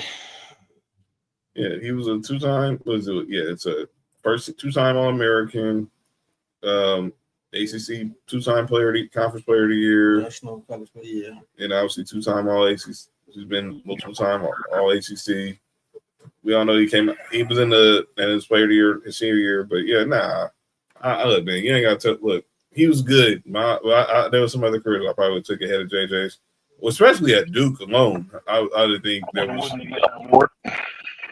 Say what? No, you good? You said he took Wood twice. Staying college 8 years. Wait. Staying. I was thinking that he had the most. He led the NCAA in points 1 year. I do remember that. First in points at like 900 and something points. I think that was it. He has like all the free throw records in the ACC. Now I'm looking at it. I mean, I wouldn't say one of the best guys, but he was a hooper though. I mean, if you just go by accolades, he a hooper though. Go back what Pat said. He said he stayed in college 8 years. That's crazy. He was only here 4 though. Stay 8 years in college, and people say, "Oh, look at his accomplishments." Well, hell, he stayed in Denver. I ain't what Pat saying, but he can't do that no more. Well, he was only there 4 years. Ain't nothing wrong being there for 4 years. That's what they paid Kyle Kuzma to do. You said Kyle Kuzma? Kyle Kuzma's back in college. No shit. I mean, he probably played for Jordan. Yeah, you good? Yeah, you good. What's wrong with you? How come he said JJ stayed in college 8 years and then said Tim Duncan stayed 8 years? That's what you do.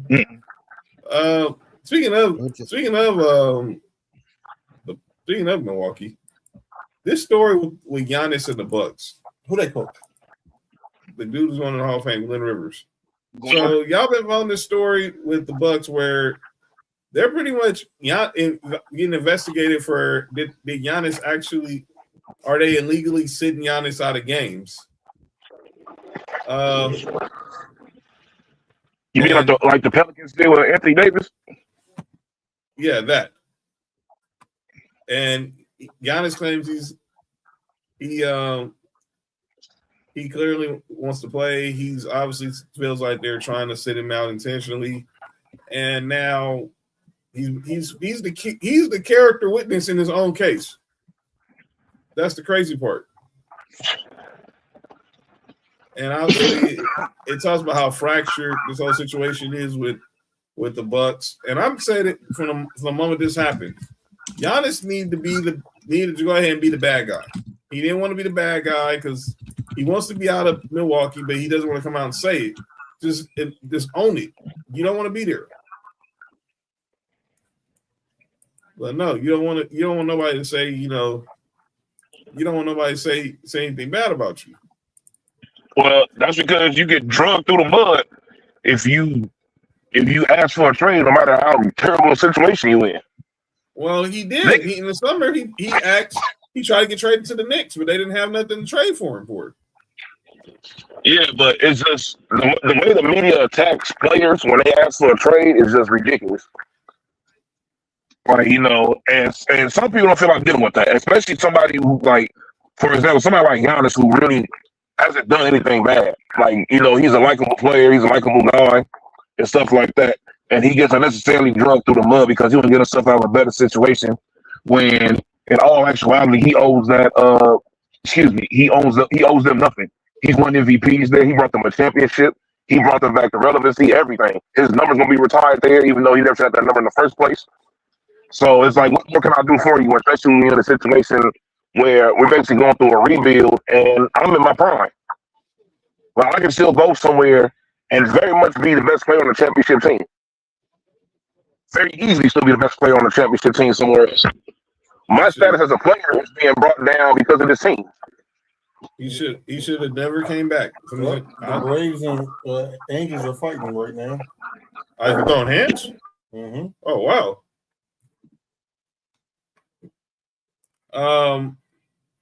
I said it from the moment he went out, Nick. I was that's not the Braves. He should have never came back. I always felt like he should have just stayed away and never put back on him. Huh? Oh, y'all out here? Yeah. We still mentally in Arizona when we won 17-2. And we ain't played the game since then. Shout out to the Dodgers, though. They basically said F Canada. Still, they just don't care about Canada.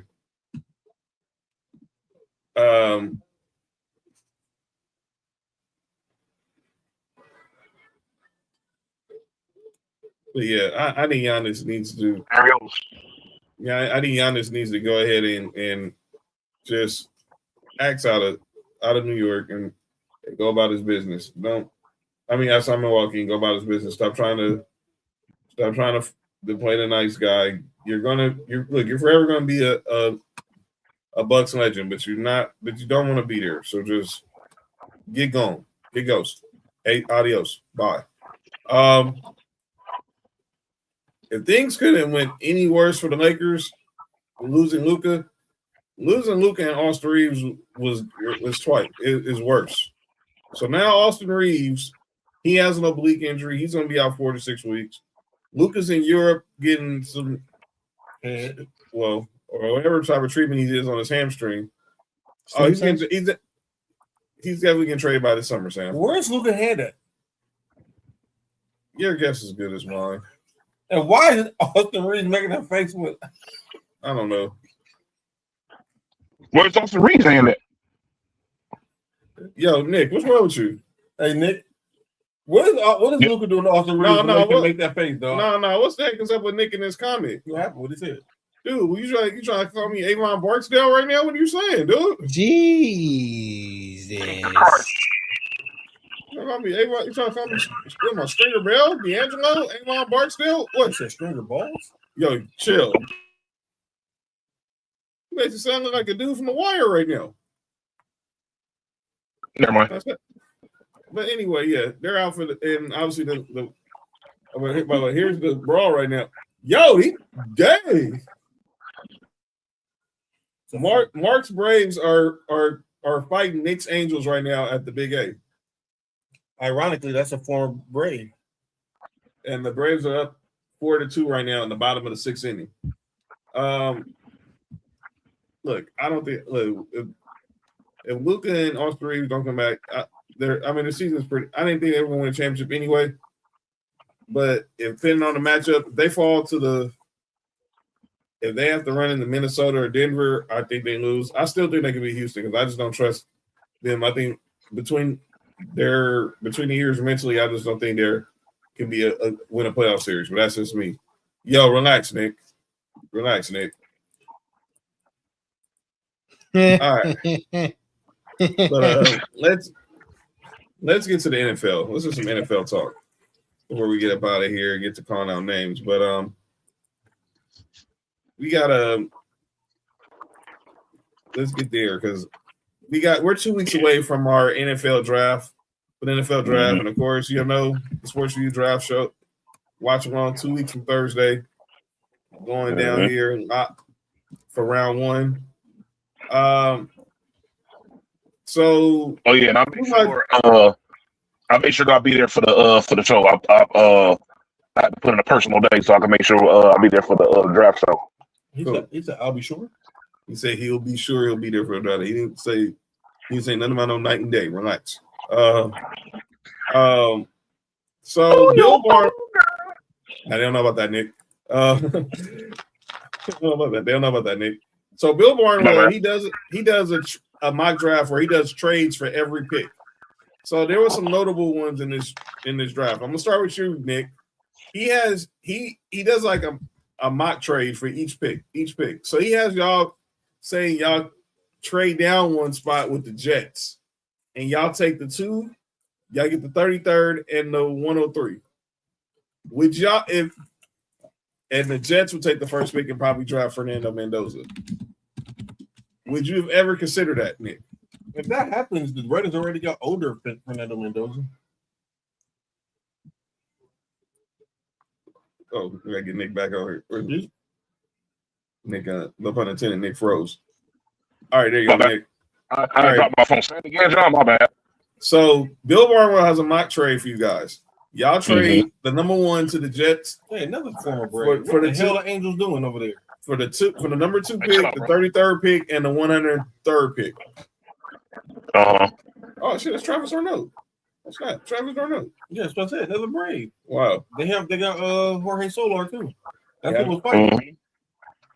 They about to turn into the what the fuck was they about to turn into the he's out. He's out. They about to turn into the Anaheim Braves. Anaheim Braves. Would you consider this, Nick Freeze? What's that? Trading the trade? 1 to the Nah. My thing is that's still you still got a hot draft pick though. Don't get me wrong. And but at this point, sometimes there's certain qualities about players that go beyond just the field that can help your team. And I think that's what they see like in Mendoza. Like even outside of his skills, they feel as if his leadership can be something that can be like stable within the organization that really hasn't had like no real leadership since Derek Carr. And I always said Derek Carr is consistently one of the best leaders in the NFL because he's been through some bullshit and he kept teams together when they really could have just went to shit a few years. So I think that could be something right there. That type of stuff can be infectious within the within the locker room. And my thing is I don't want to be with the opportunity to get this guy that's supposed to be good, and then let's say we do make this trade, and we end up getting what's his name from Alabama instead, like everybody keeps saying for some reason, Orlovsky, and Mendoza ends up being like the savior for the Jets, and we look like fucking idiots because we could have had our savior, but we traded him for some extra draft picks because of some bullshit. All right, Cody, what you think of this trade? He has the Rams and I got a different trade for you. So he has the Rams trading the 13th pick to the Vikings for the 18th pick, the 97th pick, and JJ McCarthy. Hold on now. Now, first of all, because I only say this is a smart move because JJ McCarthy was a fucking Blake Corum merchant at Michigan, and he would be a Blake Corum merchant one more fucking time in LA. So it makes sense. I don't think it's asinine. And I felt like Sean McVay would, if it was something that actually went through, I feel like Sean McVay would make it work. But it would give McCarthy a chance to sit behind Matthew Stafford for another year or so. He would learn how to actually be a competent quarterback. And he's then they move down and they still get at 18, they still get Mekhi Lemon still at 18. I still think that they could get him there, or maybe even Carnell Tate that low. So there you go. Well, speaking of the 18, we don't need them to get any more receivers. They're okay. They're going to get Mekhi Lemon, bro. I'm telling you, he's going to be there. I know. Mark, what you think about this trade with Carolina? They trade the Chargers the 19th pick. They move down to the 22nd pick and also acquire Quentin Johnson from the Chargers. How would that help the Panthers? I guess they're supposed to be giving Bryce Young another weapon. They go alongside Pat McMillan. You get a receiver, I'm mad at that. No, not Jalen Coker. Exactly. Oh yeah, they got the dude who he puts possum. Yeah, you good? What? You good? He do eat possum pussy. Sam said he wants Jordan Tyson on the Rams. No, you might not. Jordan Tyson's going to be interesting because it's his medical that's going to be his medical is going to be what's going to be his determining factor with him getting drafted. Okay, Nick, here's another one, and obviously this is the one trade I feared. Nick to look at. The Raiders, they get the 23rd pick, a third rounder in 2027, and Nolan Smith from the Eagles, but you got to send them Max Crosby. No, I'll have it all later.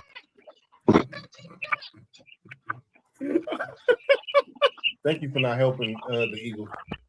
Oh, I'm gonna say, why not help the Eagles? You mean Jalen Hurts, Mister? I don't like Mister. How about this? Mark your Bills. As Mark, give Mark a second. All right, your Bills. Y'all trade out of the first round with the Titans for the 35th pick. Y'all get the 66th pick. Y'all send them a 5th rounder as well, and y'all send them Keon Coleman. So we get a 35th pick. Get the 35th. We get a 2nd and 3rd to give up our 1st and Keon Coleman. Yeah, and a 5th. And a 5th. No. But that sounds like the most Brandon Bean bullshit I ever heard, though. No, it don't. Brandon Bean to say, go back up, John. Brandon Bean to say, you can take our other 3rd round pick and give us our 5th one, and then he'll make that trade. Cody, your Texans at 28 move up to number 19, and with the Panthers, y'all also get the 83rd pick, y'all get the 200th pick and the Panthers move back to y'all 28. They also get y'all 2nd rounder at 59 and y'all 4th rounder at 106. I mean, I don't know what we're taking that high.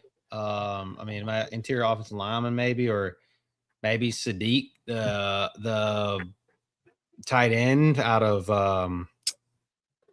is it Miami? That's where he's from, right? So, Oregon. Yeah, okay, Oregon. My bad. Yeah, Oregon. Yeah, that's about all that makes sense to me. But I don't know. I would just rather, if we're gonna do that, let's just trade down and get out of the first round and get a bunch of 2nd rounders and deal with it. So All right. This trade, I hope the Steelers will be stupid enough to do something like this. They get the 29th pick from the Steelers, from the Chiefs. They get the Chiefs, obviously, which is the Rams pick.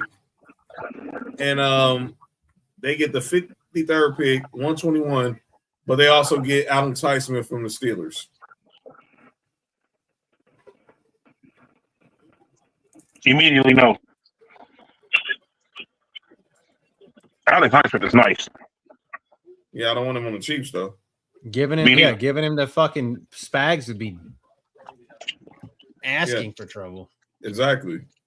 Nick, how about you Raiders make a deal with Nessus Dolphins where y'all get the 30th pick. Y'all move up. The Dolphins move down to 36. You also give them y'all third round during 2027, but their sixth rounder in 2027. I'm not mad at that because I've always said I thought we were going to trade up into the draft. I have a funny feeling like this year we're going to trade up in the draft, and I think it's going to be somewhere around that pick. And I think we're going to end up drafting like somebody to help on offense, maybe, or maybe if there's like a really good defender available around that time, we might get one. But I just have a funny feeling that this year we're going to like trade up or draft Jacoby Lane. All right, so Peter Schrager has his mock draft. He only does one mock draft a year, so this is his one. Two. Well, this is his first one. Week 1, and then the day before the draft, I think. Right. So this is his first one. Obviously, he has Fernando Mendoza going to Knicks Raiders. By the way, Mendoza announcing he's not going to be in Pittsburgh for the draft. He's going to stay in Miami with his family. So many people are like that. We've never seen that before. I'm like, you guys have not watched the draft in the last decade. I mean, yeah. Trevor Lawrence, Myles Garrett. Baker Mayfield. Joe Burrow wasn't there, even though it was COVID draft, but still that still counts. Trayvon Walker. Wasn't there when he got drafted number 1 by Jacksonville. This is nothing new. So here's the rest of the first round. He has David Bailey going to the Jets at 2, Arvell Reese to the Cardinals at 3.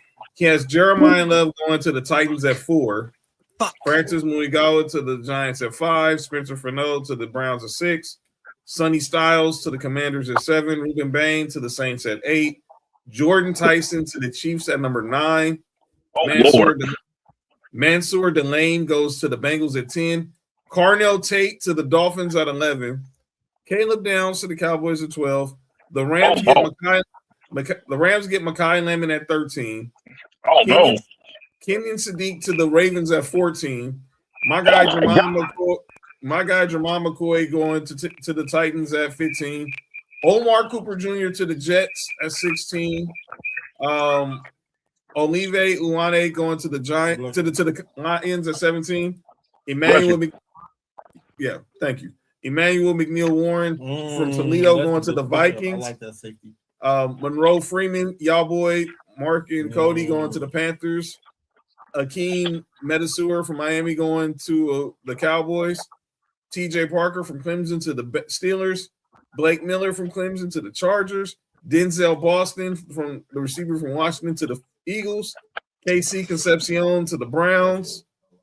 Kalen Proctor going to the Bears.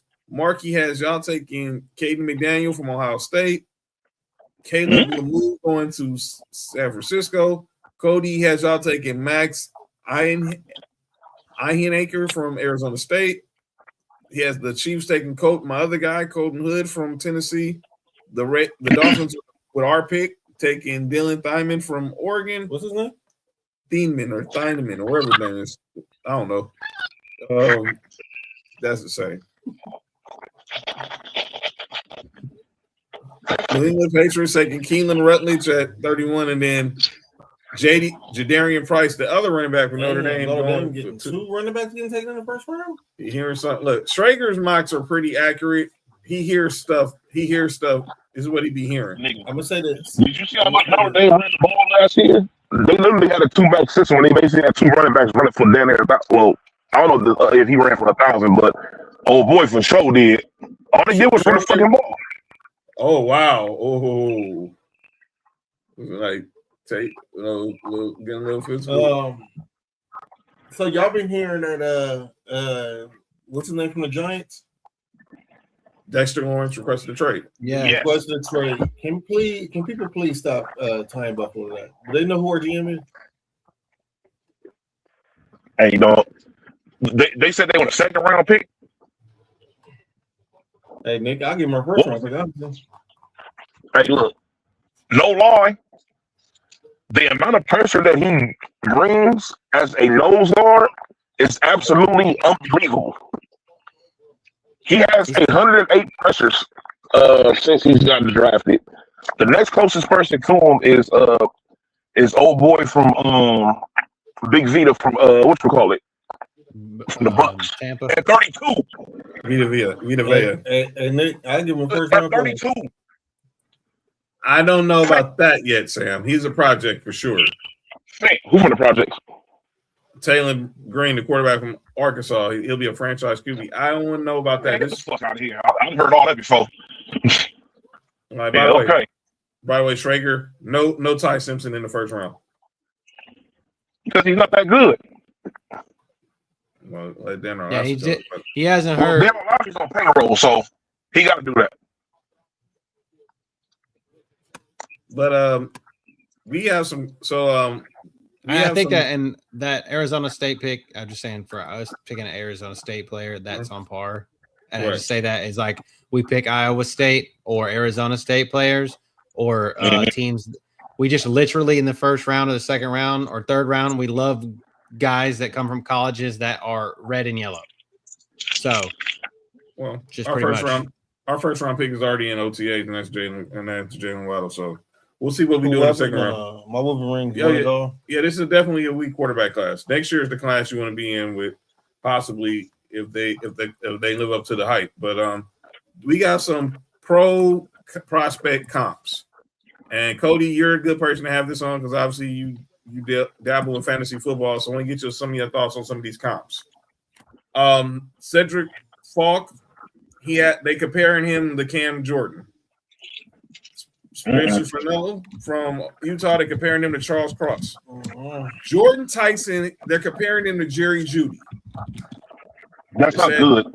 They said Tyson uses his quickness to separate and his speed and yak ability to be an uncoverable receiver against man coverage.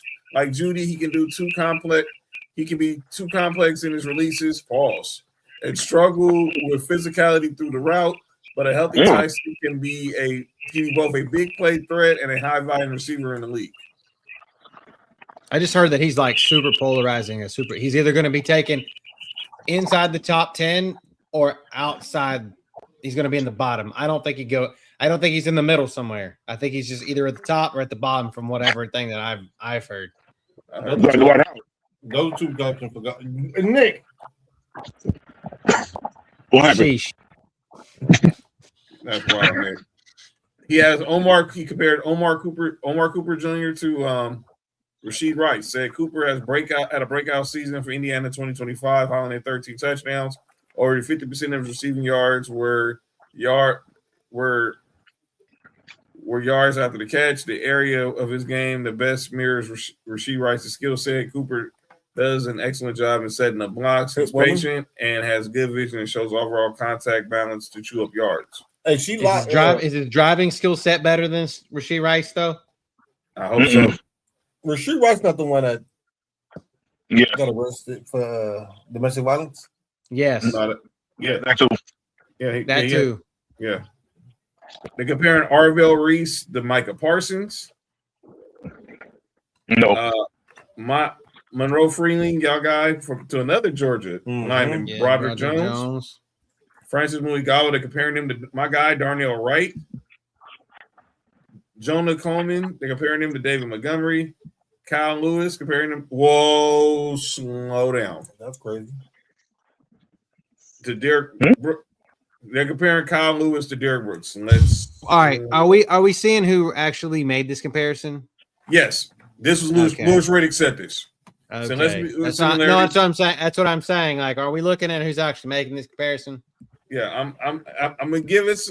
I'm not gonna go too over the top of it because I trust Lewis Riddick. I don't. But Chris Bell, he compares to AJ Brown. That's AJ Brown. The one that carries the Eagles. Sonny Styles compares to Fred. Whoa. With Fred Warner. The Fred Warner that only has one leg. Oh, not the good. All right. Your guy Nick and Mark Zachariah Branch comparing him to Zay Flowers. And Nick, he's comparing your future quarterback. Mike Tannenbaum is comparing your future quarterback to Matt Ryan. No, I wouldn't be mad at that. They should have compared him to a quarterback they have on the team. My guy Jermon McCoy, they comparing him to Stephon Gilmore. Congratulations on your retirement. Shout out to Stephon Gilmore. And then Ruben Bain comparing him to Brandon Graham. They said his stock dropping. Cool. I don't know how true it is, though. All right. Ruben Bain. With his T-Rex arms? Let it drop. Let it keep dropping. Excuse me, John? Let his stock keep dropping. Relax. It's wrong. Relax. Drop it low. Drop it low. Who's Mekhi Lemon's comp? They didn't show Sam, but I bet Daniel Jeremiah has one. I forgot who his comp was, but I hear it a lot out here in LA because I think a lot of Rams fans want Mekhi Lemon on the Rams to be the third wide receiver. And obviously, with all the stuff going on with Puka, they need another reliable receiver just in case he goes off the rails during the season, which he normally doesn't. I think he's just had too fun of an off season, and hopefully by the time Rams get started with OTAs, his head will be in a better his mind. Amon-Ra St. Brown. That's who I heard. That is who I heard people. That's who Daniel Jeremiah is comparing him to. Oh, Casey Concepcion. Mm-hmm. That is who I heard. A lot of people say he reminds them of Amon-Ra St. Brown coming out of SC. And that's mine. Amon-Ra St. Brown coming out of SC, he was good. He wasn't who he was with the Lions, and he went in the 4th or 5th round, if I'm not mistaken. Yeah, Mekhi Lemon, people are shitting on him because he runs like a 4.5. Like he's pretty slow. I think I personally think he just tanked the combine, period. I definitely think his interviews, he pretty much tanked the interview because look at him in the press conference. He did not want to be there at all, but that's a whole nother conversation. But we'll talk more about that. Look, we're 2 weeks away from the draft. The Sports4U draft watch party will go down 2 weeks from Thursday for round 1. God damn. So be tuned for that information. But let's get to the final segment of the program. It's often imitated. It's never duplicated.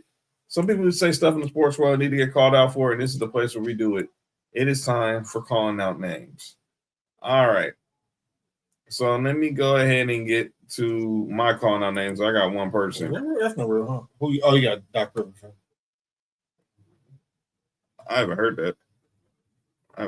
But let's go ahead. I need to get to Mr. Google me. One Glenn Rivers. So y'all been following this story with the whole situation with Giannis and the Bucks.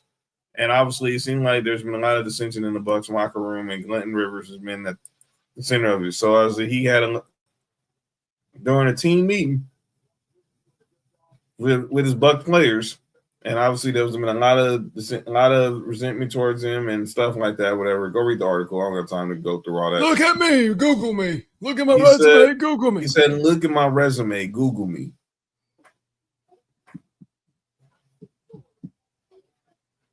Excuse me. Google you? Do you have a Hub account? Is that what we're supposed to be Googling? Google me, huh?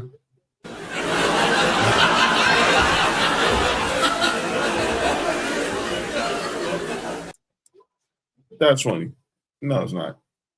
How about we Google the fact that every time you're up 3-1 in the playoffs, you lose?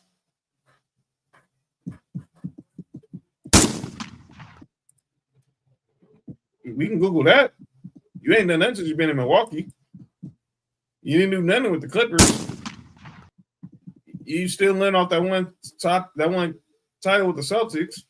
What would you do in Orlando? You was about to get fired. Well, you did get fired, and thank God you didn't take the Lakers job. Thank God. But Doc Rivers, stop it, man. Google me. I was looking for this post, and they Googled him all right. Google me. That's funny. They said he stopped the Orlando having a super team. Yeah, he did. He is a stop. He is a good defensive coach. He told Tim Duncan, "No, your wife can't come on the team playing." And Tim Duncan was like, "Well, okay, well, I'm staying in San Antonio and continue building this dynasty." Where he could have had you, T-Mac, and Grant Hill on the same team. God. Fuck.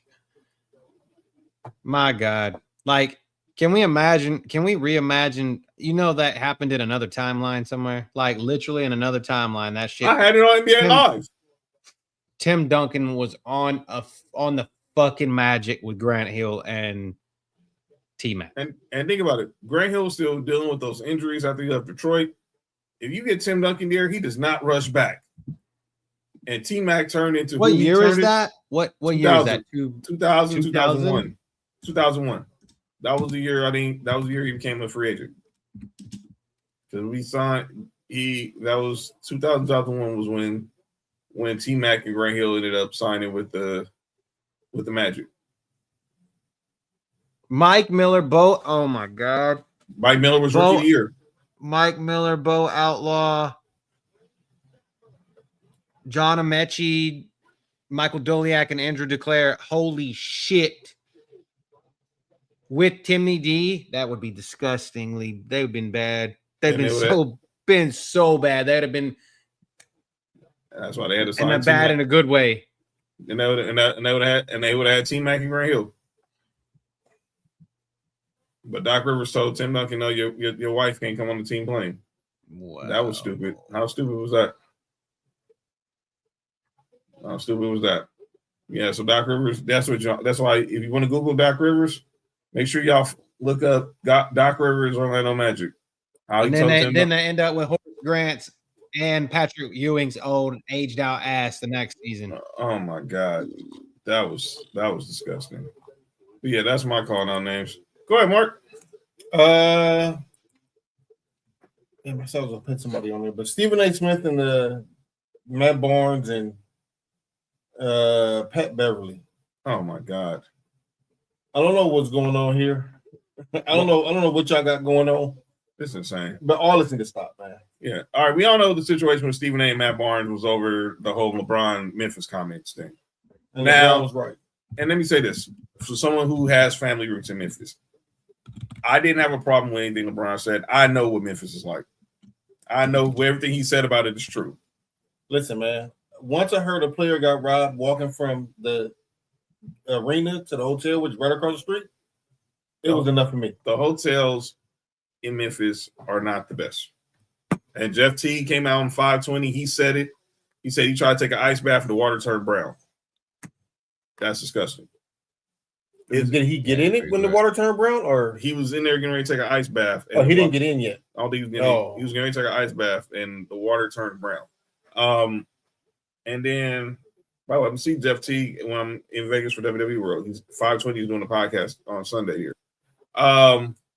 Also, obviously, and then they're staying at Hilton's and not Four Seasons. That's really the gist of it. And then obviously, look, they're not moving to Nashville because number one, Memphis can block anybody who moves anything within the state of Tennessee. So, but that whole situation, then you have Pat Bev saying, "I'm better than you, Matt Barnes. I've always had a better career than you in crap." And I'm like, go somewhere, dude. Go somewhere, dude. But yeah, this all crazy. I know what the situation with Stephen A. and Matt was about the LeBron comments.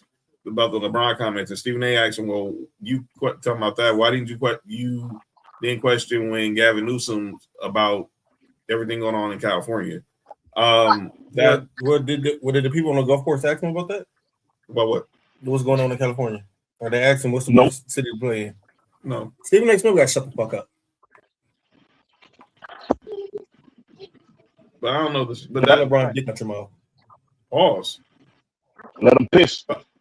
But I don't know the situation with Pat Bev. I don't know what happened with how this whole Pat Bev, Matt Barnes stuff happened. I just saw Pat Bev off saying. Well, that started because Pat Bev was talking about Dwayne Wade, and Matt Barnes sided with Dwayne Wade. And Pat Barnes trying to get his show off the ground, so anybody that says his name, he's gonna. Pretty much. Yeah. But yeah, that's a whole nother conversation. Nick, you got anybody? Yes, I have Patrick Beverly on call name. Oh. Go ahead. He said we go be on the show next. Hey, Nico. Shout out to Nico. Exactly. He said that he would choose Rudy Gobert over Ben Wallace. At what? For defense. At defense. He said he's choosing Gobert. At what? Defense. I didn't even, so it was so crazy that I didn't even bother to even hear more explanation than I heard. As soon as I heard him say he's taking Rudy Gobert over Ben Wallace, I said, I'm cool. Right. Over there. Get out of here. Okay, this is why sometimes dudes just don't know how don't know how grateful it is to have a platform. You saying stupid stuff like that. Yeah, ain't nobody in the world taking no Rudy Gobert over Ben Wallace. We're talking defense. Oh shit, Jerry Vanderbilt, young coach, just got into it. And JJ? Mm-hmm. Oh, great. It took 16 seconds to the game. He called a timeout to take Jerry Vanderbilt out. But go ahead, Nick. All right. But yeah, that's why I don't call my names. That's it. Cody, who you got? Is he doing? Is Pat Bev? Is he still on hooping and hollering with Jay Will? No, he got kicked off, right? Yeah, he's doing his own thing now.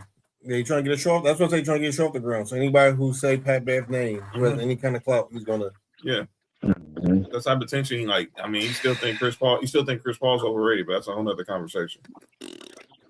Well, I watched Pat Bev at University of Arkansas because when I was living in Arkansas, he was still at Arkansas. So, but by the way, he said his favorite player growing up at Arkansas was JJ Redick. That's crazy. I'm gonna say this: he's not from Arkansas. I don't think he's from Chicago. Him in high school was nice. Yes, he was. It wasn't a score 27-6. Yeah. By the way, Lakers actually drafted Patrick Beverly. Yep. But we traded him to Miami. That's what him and Rashad McCants got into it about that work. About the Oregon Rashad McCants too. Forget Rashad McCants too. He's such an idiot. She is. Rashad McCants. Cody, who you got? Rashad, I can't think of anybody tonight off the top of my head. I don't really have anybody other than the fact of just I just say this: fans need to just get off the tip when it comes to the draft because I'm already just hearing shit that doesn't need to let the players do what they want to do. They don't show up. They want to show up to the draft. Big fucking deal. Literally big fucking deal. And I'm assuming this is all over the fact that Fernando Mendoza's not going to the draft. Yeah. He's the number one pick. He should be there. I'm like, no. He's not getting paid yet. He's not getting paid yet. So why does he need to be there? No, he shouldn't. Tons of first round picks don't show up. I mean, like I said, we named a bunch. I go to 2015. Jameis and Marcus Mariota went 1 and 2, and neither one of them were at the draft. Well, Jameis was still in the touchdown. He was somewhere stealing crips. He was doing what? Crab legs. He was eating crab legs. Yeah, you good? Oh. You good? You all right? He got crabs. There was a white girl standing next to him that he got crabs from. That's wait. He got crabs? He stole crabs? He got crabs. Yo, he got crabs. They're on a plate next to the white girl. That's insane, man. Well, stealing crabs from a white girl is crazy. I think my John said that. Would you have on Johnson? Yo, chill. All right. We gonna get up out of here. Friday, we'll be back Friday. Obviously, starting to look ahead to the NBA playoffs. We're near the end of the season. Tuned in. Go watch my apology. Yes, if you missed the show, go check out Cody's apology to Fat and the Michigan Wolverines. It was must-see TV. But we're gonna talk about the playoffs, starting ahead to the playoffs. Wemby and all this talk about these injuries and the 65-game rule crap. Can we stop it? Check me out tomorrow. Good. About to be first team on NBA. And that's insane. He's gonna be all. He should be all NBA. He might win MVP off of everybody being hurt. The greatest receiver. Most overrated: Sammy Watkins, Keyshawn Johnson, Odell Beckham, Josh Gordon, Des Bryant, Chance Johnson, Javaris Landry, Andre Reed, Kenny Gallup. All right. He's the most overrated. Kenny Galladay's the answer to that question. Well, they get that whole list of people. Oh, it's a list and like in order? Yeah, he's trash. I know why Mark saw the list. I know why the list caught Mark's attention. I'm about to send it to the group chat. I see now why the list caught Mark's attention. I'm waiting till y'all see the group chat. Because I think Mark, because there was some blasphemy on that list. Now I see now why the list caught Mark's attention. But yeah, tomorrow. Excuse me? Oh boy. I said Andre Reed being on there is wild. Yeah, that's what caught Mark's attention. That's exactly what caught Mark's attention to this list. Wild. They put Andre on there. You said Andre Ryan? No, I said Kelvin Benjamin. Oh, I hate Kelvin Benjamin. I hate Kelvin Benjamin. Want to bring the bean? You play for the Panthers. You play for us, players. Where's Javon Walker at? Hey, John, he been the same. He got his ass flipped out there in Vegas. He really hasn't. Where's Javon Walker at, dude? Come on, dude. Stole money. You robbed the Raiders. Come on, dude. Stole money, man, dude. All right. Check me out tomorrow. Final Sports4U Wrestling before WrestleMania. And then obviously No Rules is coming back. We'll be here Thursday. The return to No Rules. So make sure y'all following on IG Live. And then me and Mark will be here Friday for Sports4U to talk NBA playoffs, the 65-game rule, and all that other stuff. And then all four of us will be back here on Tuesday. Only one show next week because I'll be heading to Vegas next week for WrestleMania. So we have to understand why the Phoenix Sun. Okay, you still trying to figure that out, huh? Yep. Find out who their first. I mean, AI probably got the answer. Allen Iverson? No, well, he probably know the answer too. But I mean, shout out to the Heart Foundation. Yeah, you said shout out to the who? To the Heart Foundation? Yeah, I don't know if Nick really meant that, but that sounds, but it sounds funny hearing him say that. We'll get up out of here. The Heart Heart. That's the Heart. Heart. That's what HART. That's what BC do. Oh, yeah, you good? BC. That's for black. Never mind. Go ahead. All right, we'll see y'all on Friday. Have a good week, everybody. This has been Sports4U. I'm John. That's Mark. That's Nick. That's Cody. Peace, everybody. For you, from the coast to you, 3 LA minds talking what we do, from the streets to the stats, from the bar to the chat. Sports4U. Yeah.